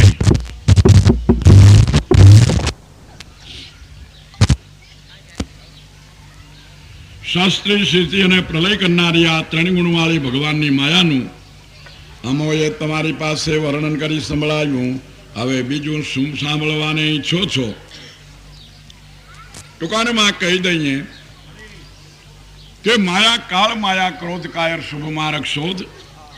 માયા 5 और 25 માં ઇન્દ્રિયો કામ ગાલે છે. શીશ હું તું આશા, લોભ એમ તૃષ્ણા નહીં પામે મોક્ષ. આ ઉત્તમ મધ્યમ કર્મ સંસારાન યુ નહીં પામો ભવજલ પારા. તજવા જેવી આ બધી ભગવાનની માયા. આપણી કાયા એ માયા, રૂપ એ માયા, આકાશ એ માયા, પૃથ્વી એ માયા, એમાંથી ઉત્પન્ન થતા ઘાટ રંગ રૂપાકાર સર્વે માયા. પણ બધી ભગવાનની એ માયા તજવાને યોગ્ય નથી. એના 2 વિભાગ છે. તે કર ભેદ સુનહુ તુમ સોવું, વિદ્યા અપર અવિદ્યા દો. એક વિદ્યા માયા છે અને એક અવિદ્યા માયા છે. એક દુષ્ટ અતિશય દુઃખ રૂપા જય બસ જીવ પરાભવ કૃપા. એક મહાન દુષ્ટ છે, જે આપણે કહ્યું ને કે કામ, ક્રોધ, લોભ, મોહ, ગર્વ, છળ, ઈર્ષા, દ્વેષ, કપટ, હું, મારું, મમતા, અહંકાર, અભિમાન, આ માયા તજવા યોગ્ય છે. વિવેક છે, વિચાર છે, વિનય છે, સત્ય છે, દયા છે, તપ છે, શૌચ છે, ઇન્દ્રિયોનો નિગ્રહ છે, આ માયા છે. પણ આ માયામાં તો ભગવાન દેખાય છે. ભગવાન જેની માલિકો રહેલા છે, જે દ્વારા તે ઓળખાય છે, એ ભગવાનની ગુણમય વિદ્યા માયા છે. એ માયાથી તો ભગવાનને આપણે ઓળખી શકીએ છીએ. ત્યારે નિમિરાજા પૂછે છે, હે મહર્ષિ, શરીરમાં અહંતા ધરાવનારા પુરુષો મનને વશ નહીં કરનારાઓથી તરી શકાય નહીં એવી આ ભક્તિ ઈશ્વર સંબંધી માયાને બે પ્રકારથી અનાયાસે તરી જાય તે પ્રકાર અમને કહો. ઠીક છે, આ માયાની તો તમે વાત કરી, પણ એ માયાથી નિર્વિઘ્ને પાર ઉતરી જવાય એનો ઉપાય કહો કે છે. ત્યારે પ્રબુદ્ધ નામના ચોથા યોગેશ્વર કહે છે, માયાને તરવાને ભક્તિ વિના બીજો કોઈ મોટો ઉપાય નથી. માટે ભક્તિને તેના સાધનો કહીએ છીએ. દુઃખ મટાડવા સારું ને સુખ મેળવવા સારું કર્મો કર્યા કરતા અને સ્ત્રી પુરુષોના જોડા થઈને પ્રવૃત્તિ કરનારા માણસોને તેઓના ધાર્યા કરતા ઉલટા ફળ મળે છે. અહીં આપણે કાલે કીધું તો કોઈ દુઃખને માટે પુરુષાર્થ કરે છે ખરો? નથી પુરુષાર્થ કરતા તો શું દુઃખ નથી આવતું? જેમ પુરુષાર્થ કર્યા વિના દુઃખ આવે છે, તો પછી પુરુષાર્થ કર્યા વિના સુખ શા માટે ન આવે? પણ આપણી એ માન્યતા બંધાઈ ગઈ છે કે આપણે આમ કરીએ તો જ એનું ફળ આવી રીતે મળે.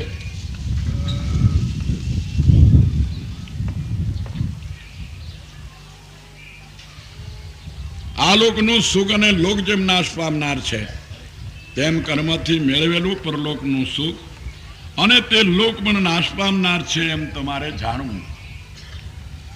જેમ ખંડપતિ રાજાઓને પોતાથી તુલ્ય હોય તે ઉપર સ્પર્ધા, અધિક ઉપર ઈર્ષા અને સુખ જતું રહેનારો ભય રહે છે, તેમ સ્વર્ગાધિક પરલોકની માલિકો પણ પુણ્ય ક્ષય થયે પગથિયા વિનાનું પડવાનું છે.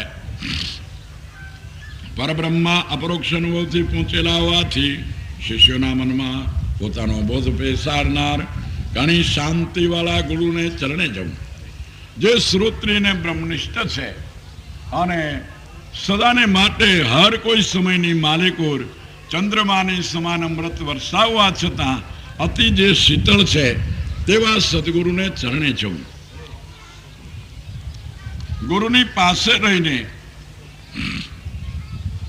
ગુરુને જ આત્મા અને ઈષ્ટદેવ સમજવા, એનાથી પર કોઈ પણનું ધ્યાન કરવું નહીં. આત્માને ભક્તોને પોતાનું સ્વરૂપ આપનાર ભગવાન પસંદ થાય છે. પોતાથી હીન પ્રાણી ઉપર દયા રાખવી, સમાનની સાથે મૈત્રી, ઉત્તમોની સાથે નમ્રતા કરવાનું શીખવું, અગર્વાદી એટલે ગર્વ વિનાના મનની પવિત્રા, સ્વધર્મનું આચરણ, ક્ષમા, વ્રથા બોલવાનો ત્યાગ, વેદ પાઠાધિક સરળતા, ઋતુમાં સ્ત્રી સંકરવાદી બ્રહ્મચર્ય, પ્રાણીઓનો અદ્રોહ અને સુખદતા, શીતોષ્ણાદિ જોટાના પદાર્થોને સહન કરવા, હર્ષ શોકમાં, સુખ દુઃખમાં, હાનિ લાભમાં સમાન ભાવે રહેવું, ગરાદના અભિમાનથી રહિત બનવું, નિર્જન સ્થાનમાં પડેલા ચિથરા અથવા શુદ્ધ વલકલનું પરિધાન અને જે કાંઈ મળે તેથી સંતોષ રાખવાનું શીખવું. ભગવાનનું પ્રતિપાદન કરનારા શાસ્ત્રમાં શ્રદ્ધા. કેટલાક નિરીશ્વરવાદી પણ લખાઈ ગયેલા પાનિયા પીડ્યા છે. ભગવાન નથી એ કોઈ રીતે સિદ્ધ થતું નથી. બાકી ભગવાન છે એ ડગલે ને પગલે સિદ્ધ થતી વાત છે. કોઈ એમ પૂછે કે જગતમાં ભગવાન છે એ વિશે તમે શું પુરાવો આપો છો? ક્યાં આધાર ઉપર તમે એમ કહો છો કે ઈશ્વર જગતમાં છે? તો એના જવાબો આપણી પાસે ઢગલાબંધ છે. વેદ છે, શાસ્ત્રો છે, પુરાણો છે. એ કદાચ ન મનાતા હોય તો પણ પ્રત્યક્ષની અંદર સૂર્ય ઉગે ઈશ્વર હોવાની સાબિતી છે. ચંદ્રની રોજ કળા વધે ને ઘટે છે તે ઈશ્વર હોવાની સાબિતી છે. આ વાયુ વાય છે તે ઈશ્વર હોવાની સાબિતી છે. આ વરસાદ વરસે છે તે ઈશ્વર હોવાની સાબિતી છે. એકમાંથી શાસ્ત્રકણ પૃથ્વી પેદા કરે છે એ ઈશ્વર હોવાની સાબિતી છે. કારણ કે આપણે તો બી વાવી આવીએ, પછી એની અંદર પૃથ્વીનો ભાગ ભેળવવો, જળનો ભાગ ભેળવો, આકાશનો ભાગ, અગ્નિનો ભાગ ભેળવવો, વાયુનો ભાગ નાખવો, એ પંચતત્વની પૂર્ણી કરનાર પોતે સાક્ષાત નારાયણ છે. એ કોઈ મનુષ્યની કે કોઈ પણ વિજ્ઞાનોની કૃતિ નથી. એથી નજીક આવી જાઓ તો આંખ જોઈ શકે એ ઈશ્વર હોવાની સાબિતી છે. કાન સાંભળી શકે તે ઈશ્વર હોવાની સાબિતી છે. આ મુખ બોલી શકે તે ઈશ્વર હોવાની સાબિતી છે. હાથ હાલી શકે તે ઈશ્વર હોવાની સાબિતી છે. તમને સ્વપ્ન આવે ને ચાલ્યું જાય, સ્વપ્ન સૃષ્ટિની માલિકો તમે આખું જગત જુઓ તે ઈશ્વર હોવાની સાબિતી છે. પાછું ક્યારે બુજાઈ જાય તે ઈશ્વર હોવાની સાબિતી છે. જાગૃત થાવ એ ઈશ્વર હોવાની સાબિતી છે. કઈ ચાંપ તમે દાબો કે તમને ઊંઘ આવી જાય છે? તમારી પાસે ચાંપી ઊંઘ લાવવી એ ઈશ્વર હોવાની સાબિતી છે. ઊંઘ ઉડાડી મૂકવી એ ઈશ્વર હોવાની સાબિતી છે. રોમે રોમની માલિકો જે પ્રકાશ પથરાઈ રહ્યો છે તે ઈશ્વર હોવાની સાબિતી છે. આથી